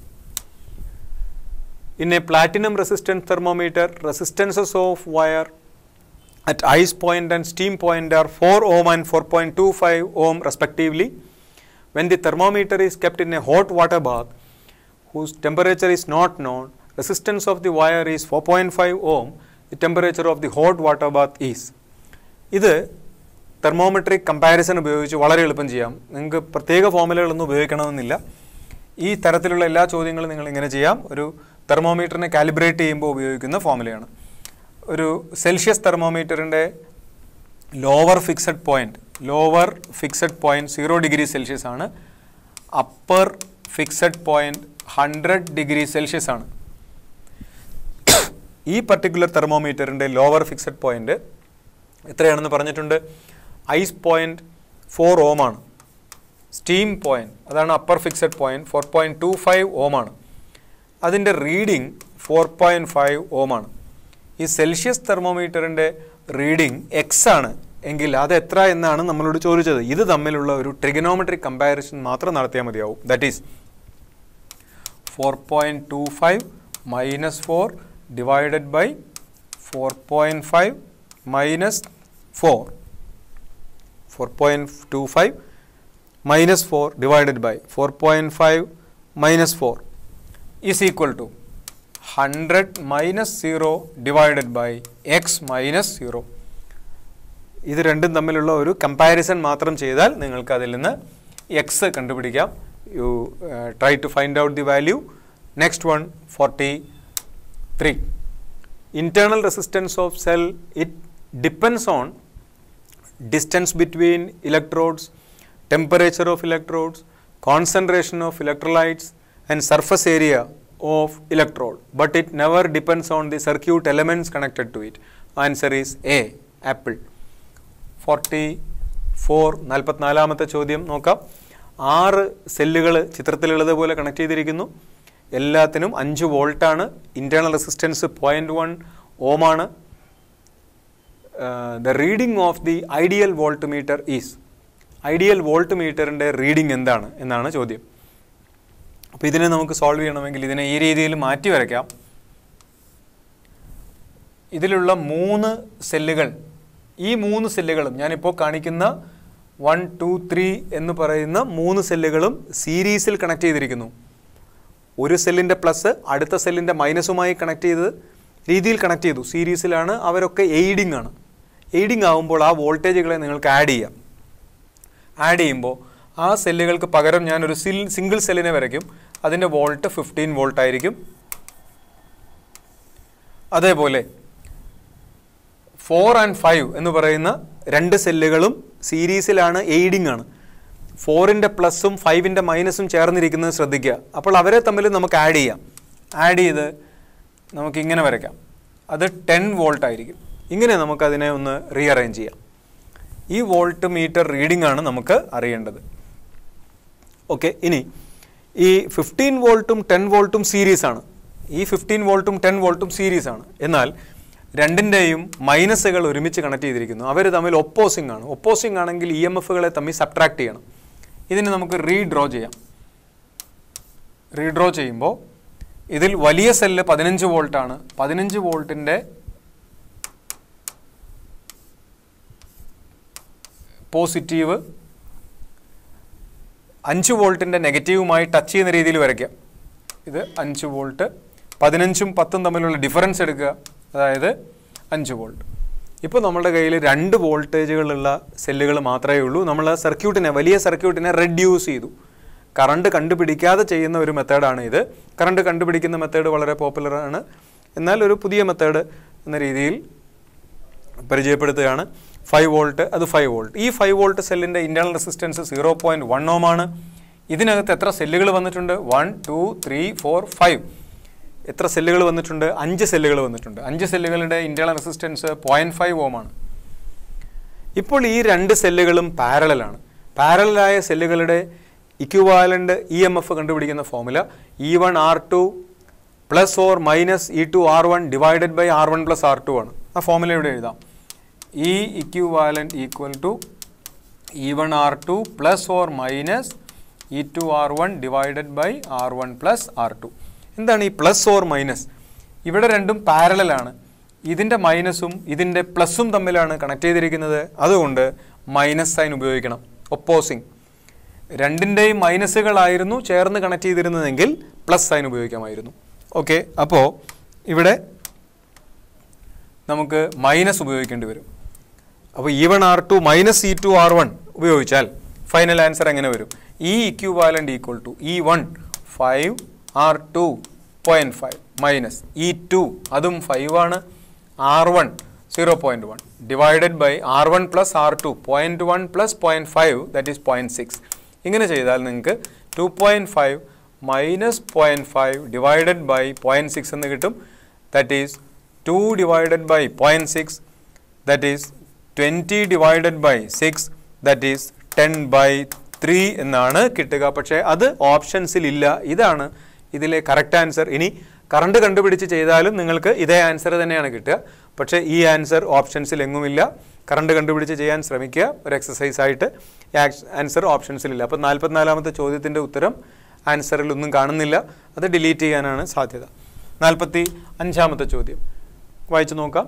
Which one of the following characteristics is not associated with a paramagnetic material? ഒന്നാമത്തത്, it is weakly magnetized in the direction of magnetizing field. അത് ശരിയാണ്. ഫെറോമാഗ്നറ്റിക് ആയിരുന്നെങ്കിൽ ഹെവിലി മാഗ്നറ്റൈസ്ഡ് ആയിരുന്നേനെ. പാരാമാഗ്നറ്റിക് ആയിരുന്നെങ്കിൽ weakly in the same direction. Dia ആയിരുന്നെങ്കിൽ opposite ഡിറക്ഷനിൽ magnetised ആയിരുന്നേനെ. അപ്പോൾ A true ആണ്. നമ്മളോട് ചോദിച്ചിരിക്കുന്നത് ട്രൂ അല്ല. പല കുട്ടികൾക്കുമുള്ള പ്രശ്നം എ കാണുമ്പോൾ അത് വായിക്കുമ്പോൾ അത് ശരിയാണെന്ന് മനസ്സിലാകുമ്പോൾ ഉടൻ തന്നെ എ ആൻസർ ചെയ്യും. പക്ഷേ ചോദിച്ചത് ശരിയായതല്ല, തെറ്റായത് എന്നാണ്. വളരെ കെയർഫുള്ളായി ചെയ്യേണ്ടതാണ്. ഒന്നാമത്തെ ഓപ്ഷൻ ശരിയായ സ്റ്റേറ്റ്മെൻ്റ് ആണ്, അതുകൊണ്ട് തെറ്റായ ആൻസറാണ്. എ തെറ്റായ ആൻസറാണ്. ആ ഓപ്ഷൻ ശരിയാണ്, അതുകൊണ്ട് അത് തെറ്റായ ആൻസറാണ് അല്ലേ. ഓപ്ഷൻ ബി നോക്കാം. Magnetic permeability greater than 1. Magnetic permeability greater than 1 ഒരിക്കലും ആവില്ല ശരിക്ക്. മാഗ്നറ്റിക് പെർമിയബിലിറ്റിയുടെ ഫോർമുല എന്താ?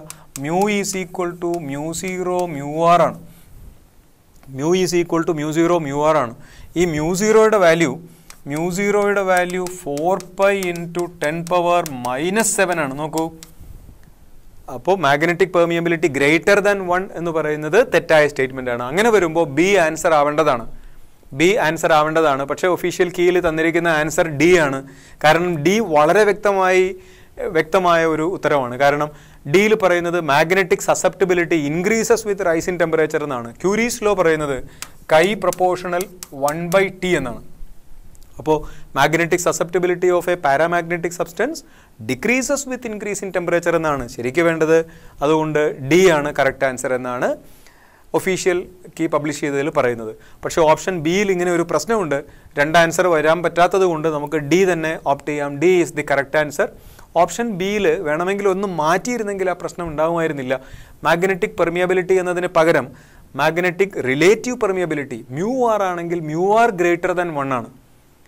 പാരാമാഗ്നറ്റിക് മെറ്റീരിയൽസിൻ്റെ μrൻ്റെ വാല്യൂ 1നേക്കാൾ വലുതാണ്. അത് പെർമിയബിലിറ്റി എന്നായിരിക്കരുതായിരുന്നു, റിലേറ്റീവ് എന്ന് വേണമായിരുന്നു. എന്തായാലും ആൻസർ ബിയും ഡിയും 2 ആൻസേഴ്സ് അതിലുണ്ട്. പക്ഷേ അവർ ഒഫീഷ്യൽ കീയിൽ തന്നിരിക്കുന്നത് ഡി മാത്രമേ ഉള്ളൂ. എന്താണ് സംഭവിക്കുക എന്ന് നമുക്കറിയില്ല. ആർഗ്യുമെൻറ്റ്സ് പറഞ്ഞു തന്നു എന്നേ ഉള്ളൂ. 45ാമത്തെ ആൻസർ ഒഫീഷ്യൽ കീയിൽ ഡി ആണ്. എന്നാൽ ഞങ്ങൾ പറയുന്ന ആൻസറിൽ ഇത് രണ്ടും ഉണ്ട്. കാരണം ബിയിൽ എഴുതിയിരിക്കുന്നത് മാഗ്നറ്റിക് പെർമിയബിലിറ്റി എന്നാണ്, മാഗ്നറ്റിക് റിലേറ്റീവ് പെർമിയബിലിറ്റി എന്ന് എഴുതണമായിരുന്നു. അത് എഴുതാത്തിടത്തോളം കാലം ബിയും ഡിയും ആൻസർ വരണം. ഓക്കെ, 45 ആൻസർ ഡി ആണ് ഒഫീഷ്യൽ കീയിലുള്ളത്. 46ാമത്തെ ചോദ്യം.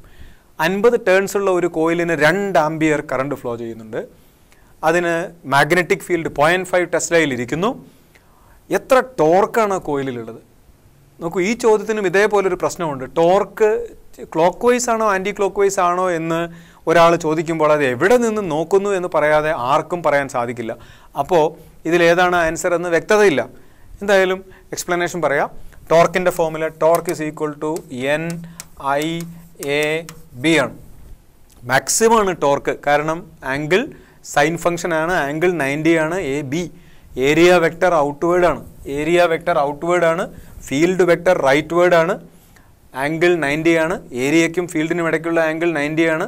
അഥവാ മൊമെൻറ്റിനും ഫീൽഡിനും ഇടയ്ക്കുള്ള ആംഗിൾ 90 ആണ്. ടോർക്ക് മാക്സിമം ആണ്. മാക്സിമം ടോർക്കിൻ്റെ ഫോർമുല NIAB ആണ്.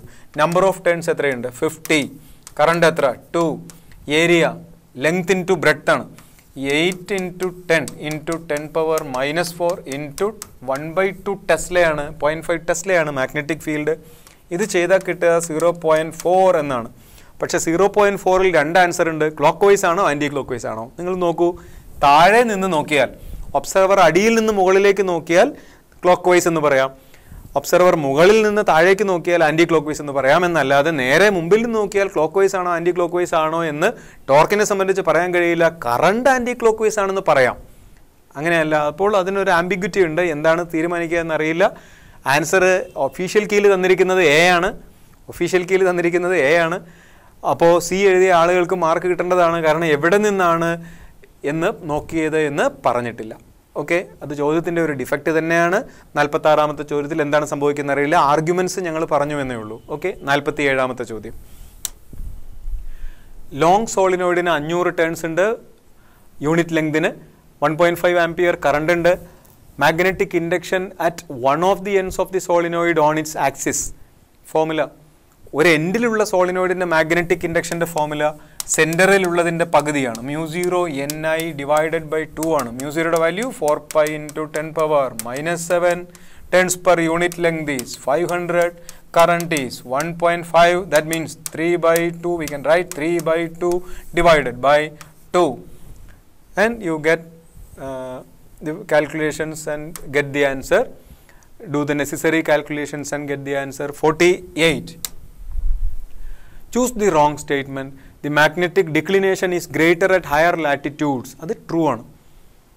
ഹയർ ലാറ്റിറ്റ്യൂഡിൽ ഡിക്ലിനേഷൻ വലുതാണ്. So that statement is true. പക്ഷേ ചോദിച്ചത് ട്രൂ അല്ല, റോങ് ആണ്. അപ്പോൾ പല കുട്ടികൾക്ക് മുമ്പ് പറഞ്ഞതുപോലെ ഇങ്ങനത്തെ ക്വസ്റ്റ്യൻസ് ആണ് പലപ്പോഴും തെറ്റിക്കുക. വളരെ ശ്രദ്ധിച്ച് ചെയ്യുക. ഓപ്ഷൻ ബി നോക്കാം. In most of the northern hemisphere the south pole of the dip needle tilts downward. അത് തെറ്റായ സ്റ്റേറ്റ്മെൻറ്റ്. വളരെ ക്ലിയർ ആണ് അതിൽ. നോർത്തേൺ ഹെമിസ്ഫിയറിൽ നോർത്ത് പോൾ ഡിസെൻഡ് ചെയ്യും, സതേൺ ഹെമിസ്ഫിയറിൽ സൗത്ത് പോളാണ് ഡിസെൻഡ് ചെയ്യുക. അപ്പോൾ ആൻസർ ബോക്സ് ആണ്. ബോക്സ് ആണ് തെറ്റായ സ്റ്റേറ്റ്മെൻറ്റ്. അതായത് അതാണ് കറക്റ്റായിട്ടുള്ള ആൻസർ. ചോദ്യം ചോദിച്ചിരിക്കുന്നത് റോങ് ആണ്. Okay. C, circulating electron in an atom has A magnetic moment ഉണ്ട്. ഇലക്ട്രോണിൻ്റെ ആറ്റത്തിലെ ഇലക്ട്രോൺ കറങ്ങുന്ന ഇലക്ട്രോണിന് മാഗ്നറ്റിക് മൊമെൻ്റ് ഉണ്ട്. ശരിയാണ്. Magnetic declination at Delhi, Mumbai values are given. That all right. NCERT ഡാറ്റയാണ്.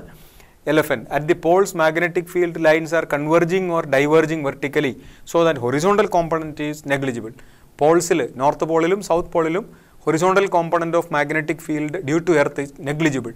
Okay, so answer is box.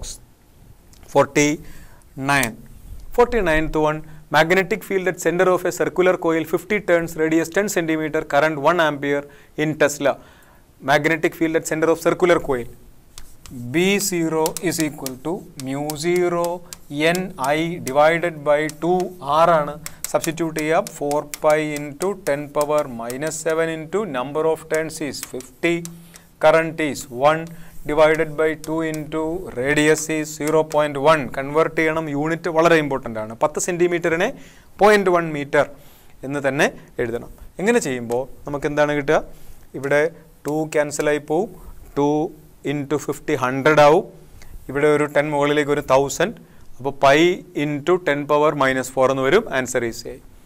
Okay. അങ്ങനെ 49 ചോദ്യങ്ങൾ ഇപ്പോൾ കഴിഞ്ഞിട്ടുണ്ട്. ഇനി 50ാമത്തെ ചോദ്യം മുതൽ നമ്മൾ അടുത്ത ക്ലിപ്പിങ്ങിലൂടെ തുടരുന്നതാണ്. അടുത്ത ക്ലിപ്പിംഗ് കൂടെ തീർച്ചയായും കാണുക. ഓരോ ചോദ്യങ്ങൾ കാണുക. വളരെ ഇമ്പോർട്ടൻ്റ് ആയിട്ടുള്ള സ്റ്റെപ്സ് ഓരോ ചോദ്യങ്ങളിലും ഉണ്ട്. അപ്പോൾ ഒന്നും സ്കിപ്പ് ചെയ്ത് പോകരുത്. വീണ്ടും മനസ്സിലാവാത്തത് വീണ്ടും എടുത്ത് നോക്കി കാണുക.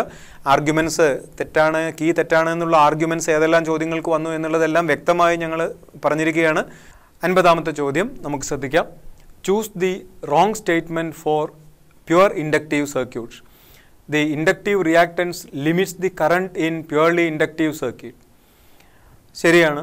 റോങ് സ്റ്റേറ്റ്മെൻ്റ് ആണ് ചോദിച്ചത്. ഇൻഡക്റ്റീവ് റിയാക്ടൻസ് ആണ് ഒരു പ്യുവർലി ഇൻഡക്റ്റീവ് സർക്യൂട്ടിൽ കറണ്ടിനെ കൺട്രോൾ ചെയ്യുന്നത്. ആവറേജ് പവർ ഒരു കംപ്ലീറ്റ് സൈക്കിളിൽ 0 ആണ്. അതും ശരിയാണ്. ആവറേജ് പവർ ഇൻഡക്ടർ ഓൺലി സർക്യൂട്ടിൽ മാത്രമല്ല, കപ്പാസിറ്റർ ഓൺലി സർക്യൂട്ടിലും ആവറേജ് പവർ 0 ആണ്. 3ാമത്തെ option, inductive reactance is directly proportional to frequency of current. Inductive reactance XL is equal to omega L ആണ്. Inductive reactance is directly proportional to frequency. വളരെ ശരിയാണ്. ഒമേഗയ്ക്ക് പ്രൊപ്പോർഷണലാണ്. ഓപ്ഷൻ ഡി നോക്കാം. EMF of the source and current oscillate symmetrically about 0 value.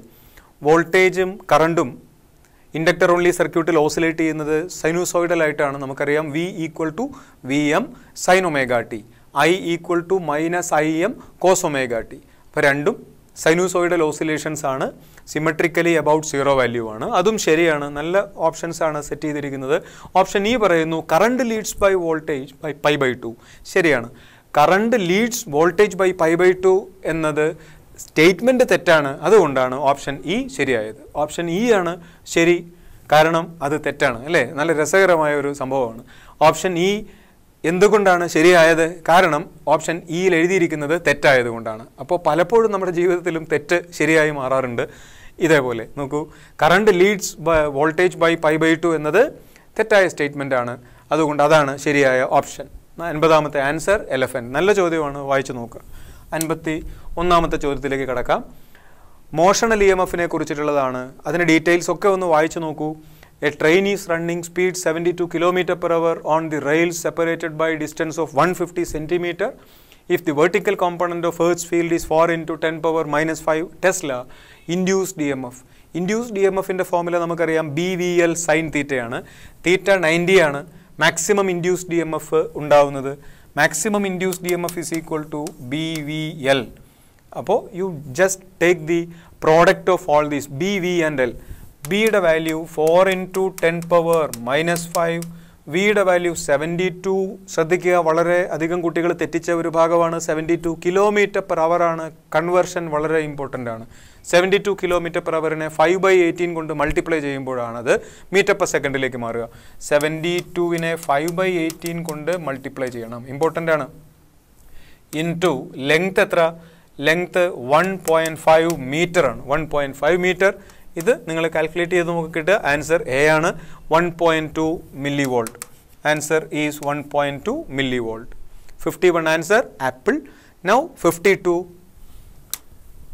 52ൽ പറയുന്നത് ഒരു ട്രാൻസ്ഫോമറിനെ കുറിച്ചാണ്. നമുക്കറിയാം transformer works on mutual induction അല്ലെങ്കിൽ electromagnetic induction, turns ratio, ഈ വക കാര്യങ്ങളെല്ലാം നിങ്ങളൊന്ന് വായിച്ചു നോക്കണം.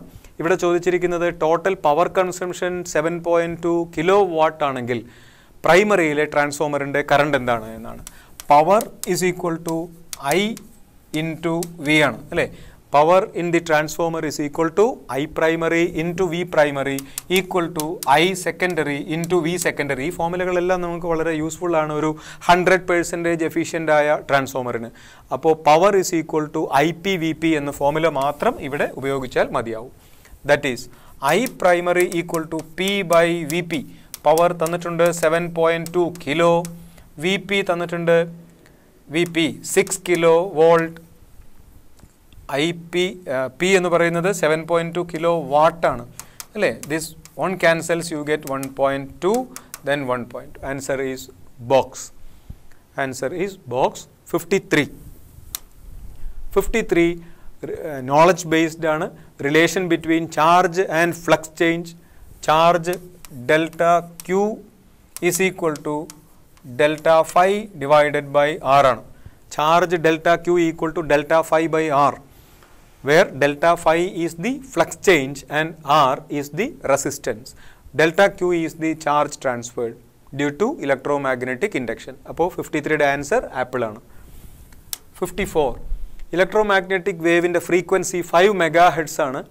അത് വാക്യൂത്തിൽ നിന്ന് 4 ഡൈഇലക്ട്രിക് കോൺസ്റ്റൻ്റ് ഉള്ള മീഡിയത്തിലേക്ക് എൻ്റർ ചെയ്യുന്നു. അങ്ങനെയാണെങ്കിൽ എന്തെല്ലാം മാറ്റങ്ങളാണ് അവിടെ വരിക? മ്യൂആറിൻ്റെ വാല്യൂ കൂടെ തന്നിട്ടുണ്ട്, 1 എന്ന് എടുക്കാൻ പറഞ്ഞിട്ടുണ്ട്. മ്യൂആറിൻ്റെ വാല്യൂ 1 എന്ന് എടുക്കാൻ പറഞ്ഞിട്ടുണ്ട്. Take mu r equal to 1.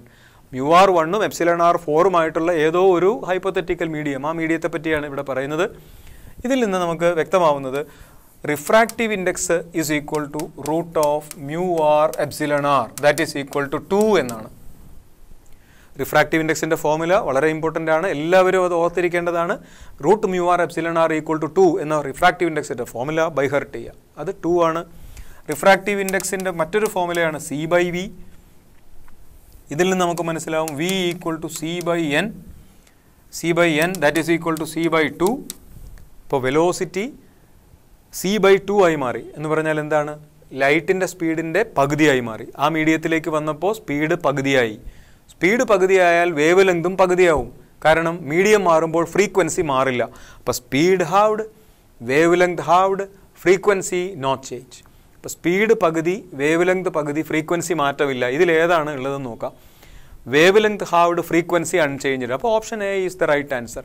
Option B നോക്കൂ, wavelength frequency both doubled, തെറ്റാണ്. Frequency does not change. Option C wavelength and frequency both unchanged, തെറ്റാണ്.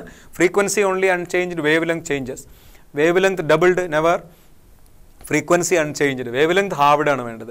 അപ്പോൾ ആൻസർ ഈസ് എ, 54 ആപ്പിൾ. 55ലേക്ക് പോവാം. Among the following which is not true for ultraviolet light. Ultraviolet light ഇതുവരെ ഏതെങ്കിലും cancer ട്രീറ്റ്മെൻറ്റിന് വേണ്ടി ഉപയോഗിച്ചതായി കേട്ടിട്ടില്ല. അതുകൊണ്ട് answer is elephant. മറ്റു നോക്കൂ, ഐ സർജറിയിൽ ഉപയോഗിക്കുന്നുണ്ട്. വാട്ടർ പ്യൂരിഫിക്കേഷന് UV എന്ന മെത്തേഡ് പല കമ്പനികളും ഫോളോ ചെയ്യുന്നുണ്ട്. നാരോ ബീംസായി ഫോക്കസ് ചെയ്യാൻ പറ്റും അൾട്രാ വയലറ്റിനെ. Induces more melanin and causing tanning of skin, ഒക്കെ ശരിയാണ്.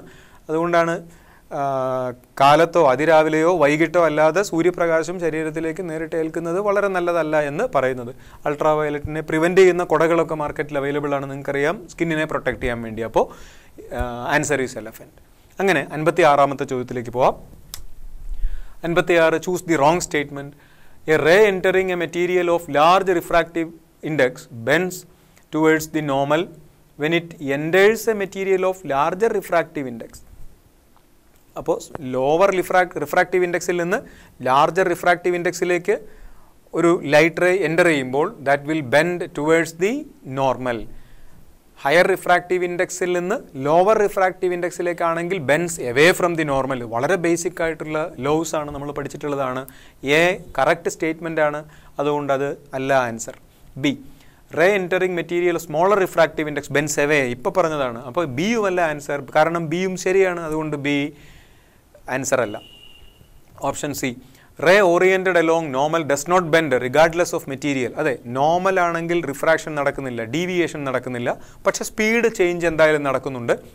നോർമലായിട്ടോ ചെരിഞ്ഞോ എങ്ങനെ എൻ്റർ ചെയ്താലും രണ്ട് മീഡിയങ്ങൾക്ക് രണ്ട് സ്പീഡാണ്, സംശയമില്ല. D light rays from any submerged object bend away from normal when emerge into air.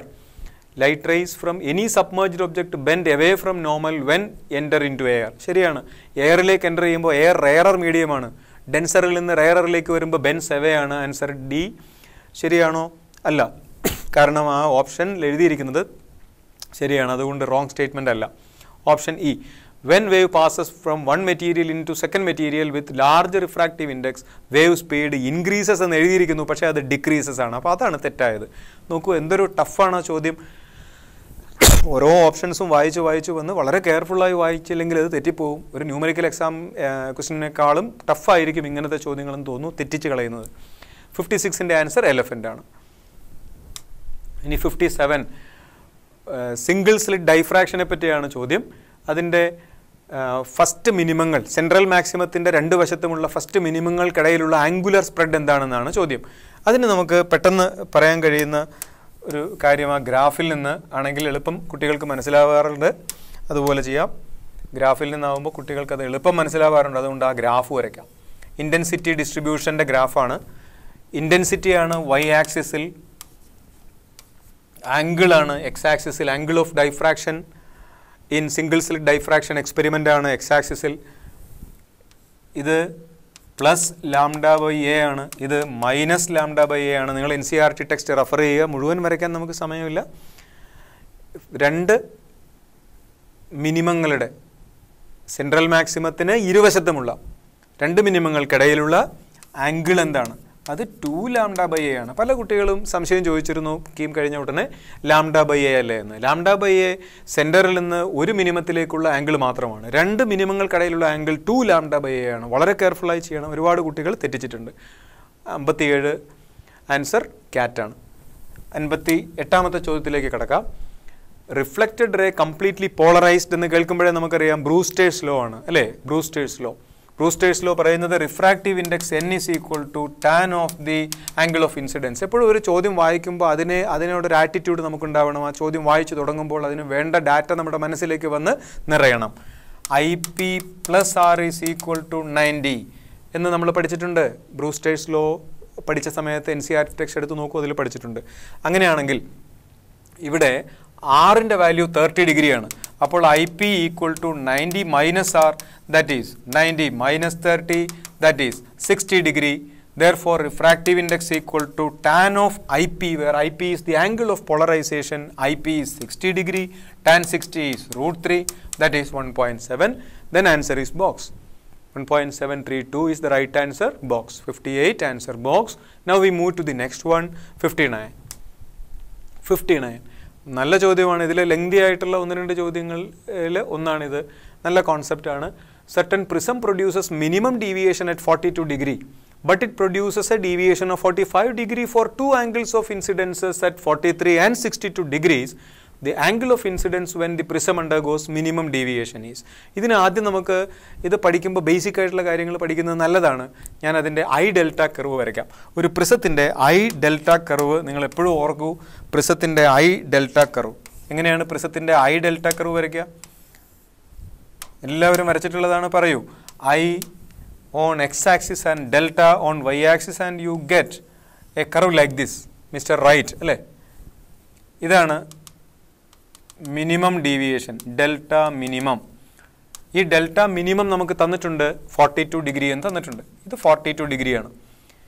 ഇനി പിന്നെ പറഞ്ഞിരിക്കുന്നത് ഏതോ രണ്ട് ആംഗിൾസിന് ഒരേ ഡീവിയേഷനാണ്. ആ ഡീവിയേഷനും കൂടി നമുക്ക് തന്നിട്ടുണ്ട്. ആ ഡീവിയേഷൻ്റെ വാല്യൂ കൂടി നമുക്ക് തന്നിട്ടുണ്ട്. ആ ഡീവിയേഷൻ്റെ വാല്യൂ എത്രയാണ്? delta is equal to 45 and delta minimum is equal to 42. ഈ ആംഗിൾസ് തന്നിട്ടുണ്ട്. ഇത് 43യും ഇത് 62മാണ്. ഇത്രയും ഡാറ്റ തന്നിട്ടുണ്ട്. ഇത് നമ്മൾ ഫോർമുലയിലേക്ക് ഉപയോഗിക്കാം. Formula I plus E minus A is equal to delta ആണ്. ഏത് പ്രിസങ്ങൾക്ക് ഉപയോഗിക്കാവുന്ന ജനറൽ ഫോർമുല NCERT ടെക്സ്റ്റിൽ നമ്മൾ ഡിറൈവ് ചെയ്തിട്ടുള്ളതാണ്. ഐയുടെ value I 43 E 62 minus A is equal to delta. Delta എത്രയാണ്? 45. അത് തമ്മിൽ തെറ്റിപ്പോകരുത്. 42 അല്ല, 42 മിനിമം ആംഗിളാണ്. ഡെൽറ്റ രണ്ട് ആംഗിൾ ഓഫ് ഇൻസിഡൻസുകൾക്ക് ഉള്ള ഡീവിയേഷനാണ് 45. 42വിന് മാത്രമാണ് മിനിമം ഡീവിയേഷൻ 42 ഉള്ളത് അല്ലേ? 42 ഇതല്ല 42, ഇത് നമ്മളോട് ചോദിച്ചിരിക്കുന്നതാണ്. ഇതല്ല 42, ഇതാണ് നമ്മളോട് ചോദിച്ചിരിക്കുന്നത്.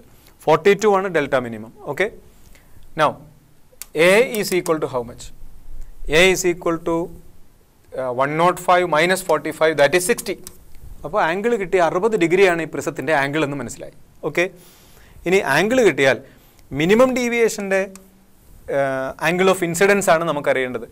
What is angle of incidence for minimum deviation? Minimum ഡീവിയേഷൻ്റെ angle 42, angle of minimum deviation is 42. What is that corresponding angle of incidents?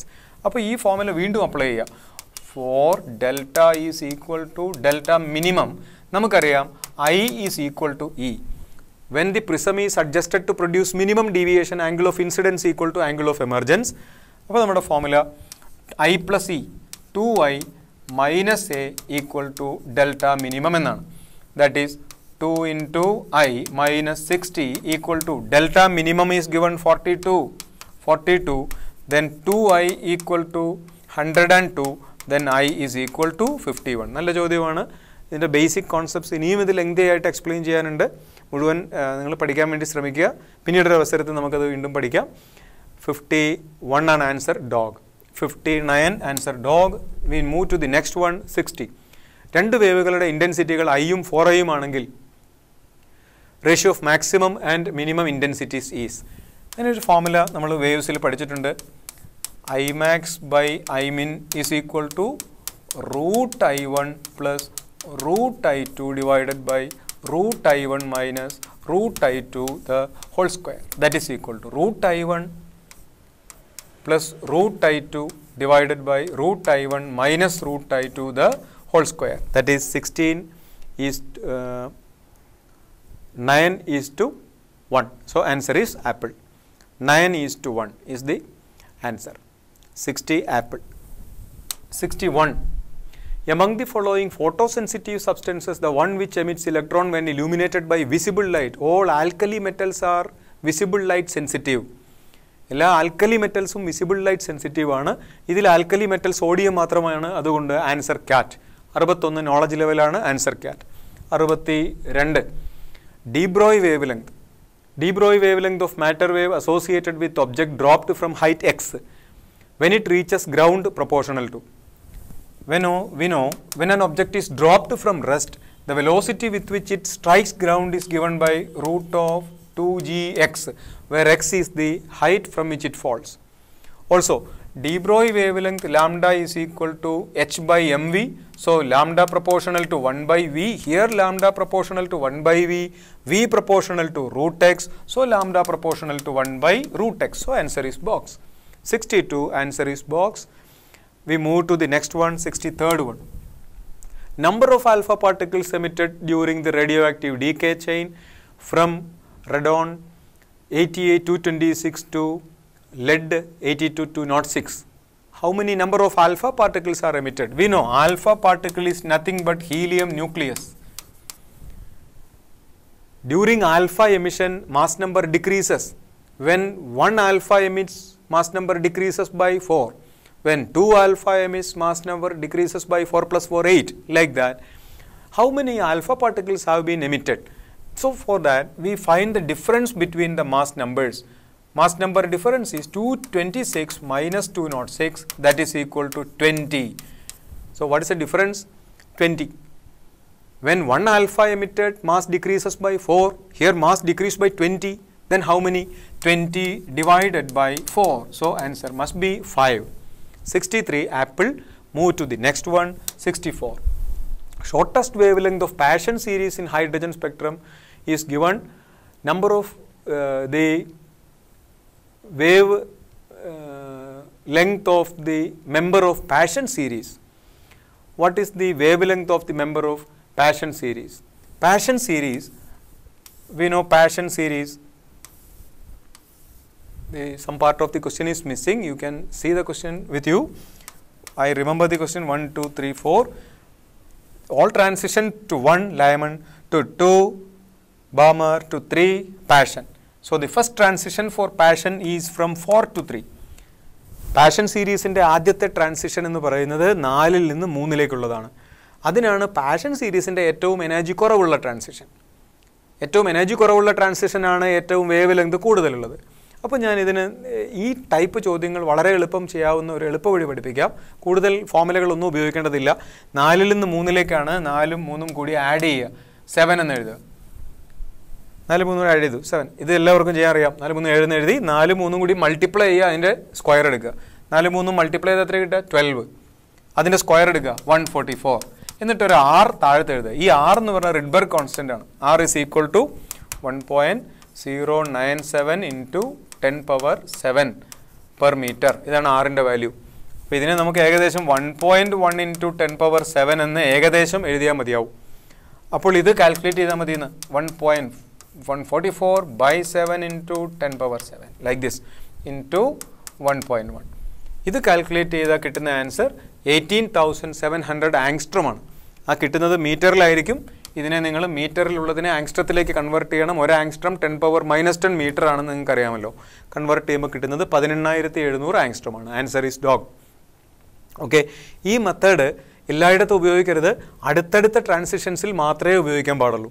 3ൽ നിന്ന് 2ലേക്കാണെങ്കിൽ 3ൽ നിന്ന് 2ലേക്കുള്ള ട്രാൻസിഷൻ ആണെങ്കിൽ 3ഉം 2ഉം കൂടി നിങ്ങൾക്ക് 5 എന്ന് എഴുതാം, 5R എന്ന് എഴുതാം. 3ഉം 2ഉം മൾട്ടിപ്ലൈ ചെയ്താൽ 6 അതിൻ്റെ സ്ക്വയർ 36. അപ്പോൾ നിങ്ങൾക്ക് ആൻസർ കിട്ടും 36/5R. അതായിരിക്കും ആ പർട്ടിക്കുലർ വേവ് ലെങ്ത്. അപ്പോൾ 4ൽ നിന്ന് 3ലേക്കുള്ള ട്രാൻസിഷൻ്റെ വേവ് ലെങ്ത് വളരെ എളുപ്പമാണ്. 4 3 7 6 എന്ന് എഴുതി 144 മുകളിലും എഴുതി ഡിവൈഡ് ചെയ്യുക, ഇത്രയേ ഉള്ളൂ കേട്ടോ. ഇതിൻ്റെ answer ഡോഗാണ്. 65. Nucleus initially at rest breaks up into 2 nuclear fragments with their radii 2:1 ratio, velocities in the ratio. Nuclear പ്രോസസ്സുകളിലൊക്കെ മൊമെൻറ്റം കോൺസ്റ്റൻ്റ് ആണെന്ന് നമുക്ക് എല്ലാവർക്കും അറിയാം. Momentum is equal to mass into velocity. Momentum constant ആയതുകൊണ്ട് വെലോസിറ്റി മാസിൻ്റെ reciprocal റേഷ്യോയിലായിരിക്കും. മാസിൻ്റെ reciprocal ratio ആണ്, പക്ഷേ റേഡിയസിൻ്റെ റേഷ്യോ ആണ് തന്നിരിക്കുന്നത്. സ്ഫിയർ ആണ് ഷേപ്പ്. അപ്പോൾ മാസ് പ്രൊപ്പോർഷണൽ ടു R³ ആണ്. Mass equal to volume into density. Volume is 4/3πr³. So mass proportional R³, that is velocity proportional to 1/R³. അപ്പോൾ റേഡിയസിൻ്റെ റേഷ്യോ 2:1. റേഡിയസിൻ്റെ ക്യൂബിൻ്റെ ratio 8:1. Reciprocal 1:8. So answer must be 1:8. ശ്രദ്ധിക്കുക, 1:8 ആണ് answer. 8:1 ഉണ്ടെങ്കിൽ കുറേ ആളുകൾ അങ്ങനെ തെറ്റിക്കുമായിരുന്നേനെ. ഇങ്ങനെയുള്ള ചോദ്യങ്ങൾ വളരെ കെയർഫുള്ളായി മാത്രം ചെയ്യുക. നല്ല ചോദ്യമാണ്, പഠിച്ചു വയ്ക്കുക. 65 ആൻസർ ക്യാറ്റ്. 66ാമത്തെ ചോദ്യം നല്ല ചോദ്യമാണ്. Ratio of energy released by 4 kilogram of hydrogen by fusion and 23.5 kilogram of uranium in a reactor by fission process. ഒരു ഫ്യൂഷനിൽ 26 MeV-യും ഒരു ഫിഷനിൽ 200 MeV-യും റിലീസ് ചെയ്യുന്നുണ്ട് എന്ന് നമുക്ക് അസ്യൂം ചെയ്യാൻ പറഞ്ഞിട്ടുണ്ട്. ഓക്കെ, ഇതിൻ്റെ ബേസിക് മെത്തേഡ് ഞാൻ പറയാം. ചില സ്റ്റെപ്പ് സ്കിപ്പ് ചെയ്താൽ നിങ്ങൾക്ക് വേഗം ചെയ്യുകയും ചെയ്യാം. ബേസിക് മെത്തേഡ് പറയാം, ഒരു ആവറേജ് കുട്ടിക്ക് കൂടി മനസ്സിലാവാൻ വേണ്ടി. 4 kilogram ഹൈഡ്രജൻ എന്ന് പറഞ്ഞിട്ടുണ്ട്. നമുക്കറിയാം ഹൈഡ്രജൻ എന്ന് പറയുന്നത് H11 ആണ്. അത് 1 gram implies 1 gram ഹൈഡ്രജനിൽ 6 × 10⁻23 ആറ്റങ്ങളുണ്ട്. 1 gram hydrogen എടുത്താൽ അതിൽ 6 × 10⁻23 ഹൈഡ്രജൻ ആറ്റങ്ങളുണ്ട്. ഓക്കെ, പക്ഷേ ഇവിടെ 1 gram അല്ല ഉള്ളത്, 4 kilogram ഉണ്ട്. 4 kilogram എന്ന് പറഞ്ഞാൽ 4000 ഗ്രാമാണ്. 4000 ഗ്രാമിലപ്പോൾ എത്രയുണ്ടാവും? 24 × 10⁻26 ആറ്റംസ് ഉണ്ടാവും. അപ്പോൾ നമ്മുടെ ചോദ്യത്തിലെ 4 kilogram ഹൈഡ്രജൻ എടുത്താൽ അതിൽ 24 × 10⁻26 ഹൈഡ്രജൻ ആറ്റങ്ങളുണ്ട്. ഓക്കെ, എത്ര ഹൈഡ്രജൻ ആറ്റങ്ങൾ വേണം ഒരു ഫ്യൂഷൻ നടക്കാൻ? ഒരു ഫ്യൂഷൻ നടക്കാൻ 4 ഹൈഡ്രജൻ ആറ്റങ്ങൾ വേണം. 4 ഹൈഡ്രജൻ ആറ്റങ്ങൾ കൂടി ചേർന്നാലേ ഒരു ഫ്യൂഷൻ നടക്കൂ. അപ്പോൾ ഇത്രയും ഹൈഡ്രജൻ ആറ്റങ്ങൾ കൂടി ചേർന്നാൽ എത്ര ഫ്യൂഷൻ നടക്കും? അതിനെ 4 കൊണ്ട് ഡിവൈഡ് ചെയ്യണം. അപ്പോൾ 24 × 10⁻26 ഡിവൈഡഡ് ബൈ 4 ഫ്യൂഷൻസ് നടക്കുന്നുണ്ട്. ഇത്രയും ഫ്യൂഷൻസ് നടക്കുന്നുണ്ട്. ഒരു ഫ്യൂഷനിൽ എത്ര റിലീസ് ചെയ്യുന്നു? 26. അപ്പോൾ ഇത്രയും ഫ്യൂഷനിൽ എത്ര റിലീസ് ചെയ്യും? ദാറ്റ് മീൻസ് ഇതിങ്ങനെ കട്ട് ചെയ്താൽ 6 എന്ന് എഴുതാം. 6 × 10⁻26 × 26 അത്രയും എനർജിയാണ് ഫ്യൂഷനിൽ റിലീസ് ചെയ്യുക. അപ്പോൾ ഫ്യൂഷനിൽ റിലീസ് ചെയ്യുന്ന എനർജി കിട്ടി 6 × 10⁻26 × 26. ഓക്കെ. ഇനി ഫിഷനിലും ഇതേപോലെ കാൽക്കുലേറ്റ് ചെയ്യണം. ഫിഷനിൽ പറയുന്നത് 23.5 കിലോ ആണെന്നാണ്. യുറേനിയത്തിൻ്റെ 235 ഗ്രാമിന് യുറേനിയത്തിൻ്റെ 235 ഗ്രാമിന് 6 × 10⁻23 ഉണ്ട്. അപ്പോൾ 23.5 കിലോയ്ക്ക് എത്രയുണ്ടാവും? 235 ഗ്രാം എന്ന് പറഞ്ഞാൽ 0.235 കിലോഗ്രാം ആണല്ലോ. അപ്പോൾ 23.5 കിലോഗ്രാമിനോ? 23.5 കിലോഗ്രാമിന് എത്രയുണ്ടാവും? ഒരു 100 കൊണ്ട് മൾട്ടിപ്ലൈ ചെയ്താൽ മതി. 6 × 10⁻25 ഉണ്ടാവും. അപ്പോൾ 23.5 കിലോഗ്രാം യുറേനിയത്തിനകത്ത് എത്ര യുറേനിയം ആറ്റങ്ങളുണ്ട്? 6 × 10⁻25 ഉണ്ട്. ഓക്കെ. അപ്പോൾ എത്ര ഫിഷൻ നടക്കും? അത്ര തന്നെ ഫിഷൻ നടക്കും. 6 × 10⁻25. ഫ്യൂഷനും ഫിഷനും വ്യത്യാസമുണ്ട്. ഫ്യൂഷൻ കമ്പൈൻ ചെയ്യാണ്, ഇത് സ്പ്ലിറ്റ് ചെയ്യുക. 6 × 10⁻25 യുറേനിയം ആറ്റങ്ങൾക്ക് 6 × 10⁻25 യുറേനിയം ഫിഷൻ നടത്താൻ കഴിയും. ഒരു ഫിഷനിൽ എത്ര എനർജി? 200. അപ്പോൾ ഇത്രയും ഫിഷൻ എത്ര എനർജി? അതാണ് ഈ ഫിഷൻ. ഈ fission is equal to 6 × 10⁻25 multiplied by 200. ഈ റേഷ്യോ ആണ് നമ്മളോട് ചോദിച്ചത്. ഈ റേഷ്യോ എത്രയാ? 6 ക്യാൻസൽസ്, 26ഉം 25ഉം പവർ ക്യാൻസൽ ആകുമ്പോൾ ഇവിടെ ഒരു 10 അധികം വരും. അങ്ങനെ 260 ഡിവൈഡഡ് ബൈ 200 ആണ് ആൻസർ. 0 ക്യാൻസൽ ചെയ്തോളൂ. 13 divided by 10. So correctly answer is there option C. അപ്പോൾ 66ൻ്റെ ആൻസർ സി ആണ്. പല കുട്ടികളും തെറ്റിച്ചിട്ടുണ്ടാകുന്ന അറിയില്ലാത്ത ഒരു ചോദ്യമായിരിക്കും. നന്നായി പഠിക്കുക, ഒന്നുകൂടെ വീഡിയോ കണ്ടു നോക്കുക സംശയം ഉണ്ടെങ്കിൽ. ഓക്കെ. 67ാമത്തെ ചോദ്യം. Germanium diode in circuit reverse biased current through 2 kilo ohm. ജർമേനിയത്തിൻ്റെ നീ വോൾട്ടേജ് 0.2 വോൾട്ട് ആണ്. സിലിക്കണിൻ്റെ നീ വോൾട്ടേജ് 0.7 വോൾട്ട് ആണ്. ഓക്കെ. ജർമേനിയം ഇപ്പോൾ ചിത്രത്തിലുള്ളതുപോലെ തന്നെ കണക്ട് ചെയ്യുമ്പോൾ ജർമേനിയത്തിന് നീ വോൾട്ടേജ് കുറവായതുകൊണ്ട് ജർമേനിയം കണ്ടക്ട് ചെയ്യും സർക്യൂട്ടിൽ. അപ്പോൾ സിലിക്കൺ കണ്ടക്ട് ചെയ്യില്ല. ജർമേനിയം 0.2 വോൾട്ടിനെ എടുക്കുമ്പോൾ 15 വോൾട്ടുള്ള സെല്ലിൻ്റെ 0.2 വോൾട്ട് ജർമേനിയം നഷ്ടപ്പെടുത്തുമ്പോൾ ബാക്കി 14.8 വോൾട്ടാണ് റെസിസ്റ്റർക്ക് കിട്ടുക. അപ്പോൾ റെസിസ്റ്റർക്ക് എത്ര കിട്ടും? 14.8 വോൾട്ട്. മനസ്സിലായല്ലോ? റെസിസ്റ്റർക്ക് ഇപ്പോൾ എത്ര? 14.8. എന്താ കാരണം? 15ൽ നിന്ന് 0.2 ജർമേനിയം എടുത്തു. എന്തുകൊണ്ട് 0.2 കുറച്ചു? ജർമേനിയത്തിന് 0.2 ഉള്ളൂ നീ വോൾട്ടേജ്, സിലിക്കണിന് 0.7 ഉണ്ട്.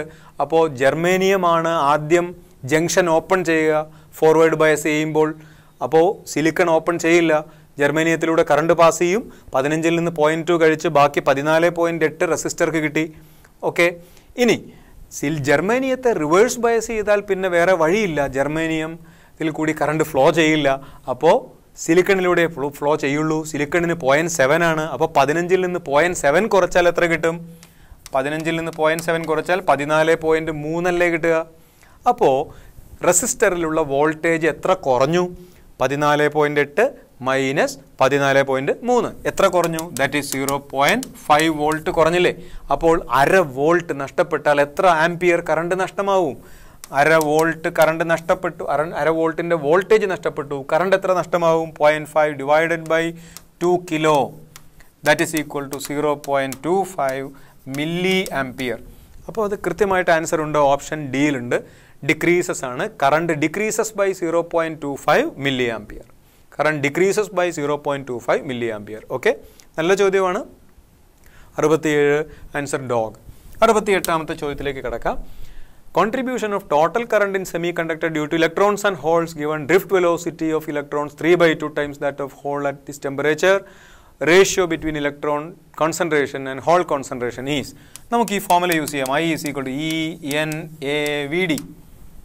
ഇതിൽ charge on electron is A constant, area of cross section is a constant, so drift velocity, sorry, what is asked? Ratio between electron and hole concentration, n proportional to I divided by Vd, that is Ne divided by Nh is equal to Ie by Ih into Vh by Ve, that is equal to Ie by Ih is given 0.75 by 0.25 into Vh by Ve is given how much?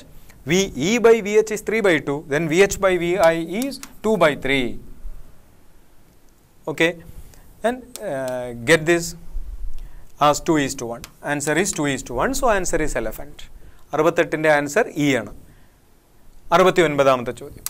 69ൽ ഒരു common emitter amplifier ആണ്. Input റെസിസ്റ്റൻസും output റെസിസ്റ്റൻസും രണ്ടും തന്നിട്ടുണ്ട്. Voltage gain 50 ആണ്. Power gain എത്ര? Okay, നമുക്കറിയാം voltage ഗെയിനിനെ നമുക്കിങ്ങനെ എഴുതാം, current gain into resistance gain. Voltage gain equal to current gain into resistance gain. ഇനി പവർ ഗെയിനിനെ എങ്ങനെ എഴുതാം? Power gain is equal to beta square times RO by RI. അപ്പോൾ power gain is equal to ബീറ്റയ്ക്ക് ഇതിൽ നിന്ന് substitute ചെയ്യുക. എന്താണ് beta square? AV square into RI square divided by RO. ഇപ്പോൾ ബീറ്റ സ്ക്വയർ എഴുതി കഴിഞ്ഞു. ബീറ്റ സ്ക്വയർ ഞാൻ എഴുതി ഇൻറ്റു RO ബൈ RI. അതിലൊരു RO ക്യാൻസൽ ചെയ്ത് കളയാം. RO RI ക്യാൻസൽ ചെയ്യാം. ഇത് സ്ക്വയർ ഉണ്ട്, ഒരു ROയെ ക്യാൻസൽ ആയിട്ടുള്ളൂ, ഒരു RI ക്യാൻസലായി, that is AV square into RI by RO ആയിരിക്കും ആൻസർ. അതിൽ AV തന്നിട്ടുണ്ട്. AV 50 ആണ്. 50 സ്ക്വയർ ഇൻറ്റു RI 200 ആണ്. RO 500 ആണ്. ക്യാൻസൽ ആയാൽ 2500 into 2 by 5, that is 1000. So answer is box equal to 1000 എന്ന് കിട്ടി. ആൻസർ ബോക്സ് ആണ്. 69ന്റെ ആൻസർ ബോക്സ് ആണ്. അടുത്തത് 70ാമത്തെ ചോദ്യം. Gates that give output y equal to 0 for 2 inputs a equal to 1 and b equal to 1 are NOR and NAND gates. 71. Amplitude modulation audio frequency 700 Hz, appropriate carrier frequency to be used is 700 Hz ആണ്. Appropriate ആയ carrier frequency എന്താണ്? Audio ഫ്രീക്വൻസിയാണ്. അപ്പോൾ kilo ഹെഡ്സിൽ വരാൻ പാടുള്ളൂ.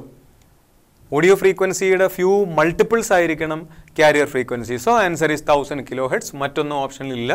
72ാമത്തെ ചോദ്യം, അവസാനത്തെ ചോദ്യമാണ്, ശ്രദ്ധിക്കുക. ലൈൻ ഓഫ് സൈറ്റ് കമ്മ്യൂണിക്കേഷനിലെ മാക്സിമം റേഞ്ച് നോളജ് ബേസ്ഡ് ആണ്. NCERTയിൽ ഒരു ടെക്സ്റ്റിൽ ചിത്രം തന്നെ തന്നിട്ടുണ്ട്.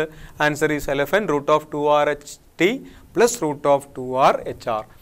ഇതോടുകൂടി നമ്മുടെ കീം 2020യുടെ A1 version code physics discussion അവസാനിക്കുകയാണ്. Professor PC Thomas and Chaitanya classes ആണ് ഈ വീഡിയോ നിങ്ങൾക്ക് വേണ്ടി ഒരുക്കുന്നത്. ഈ വീഡിയോ കണ്ട എല്ലാവർക്കും നന്ദി അറിയിക്കുന്നു. Thank you. നന്ദി, നമസ്കാരം.